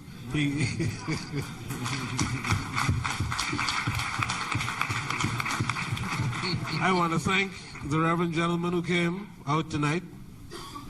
I want to thank the officers. We have all the top brass here, you know. The top brass of the Defense Force, the top brass of the Police Force, the top brass of the National Intelligence Agency, the top brass of the Ministry of National Security, the top brass of Customs, and the top brass of the Immigration Department. This is no joke. This is a serious attempt to get cooperation between you, the public, and we, the people who are responsible for law enforcement. And I believe if you work with us, if we work together, we will win. Amen. Thank you very much. God bless you, and have a safe way home.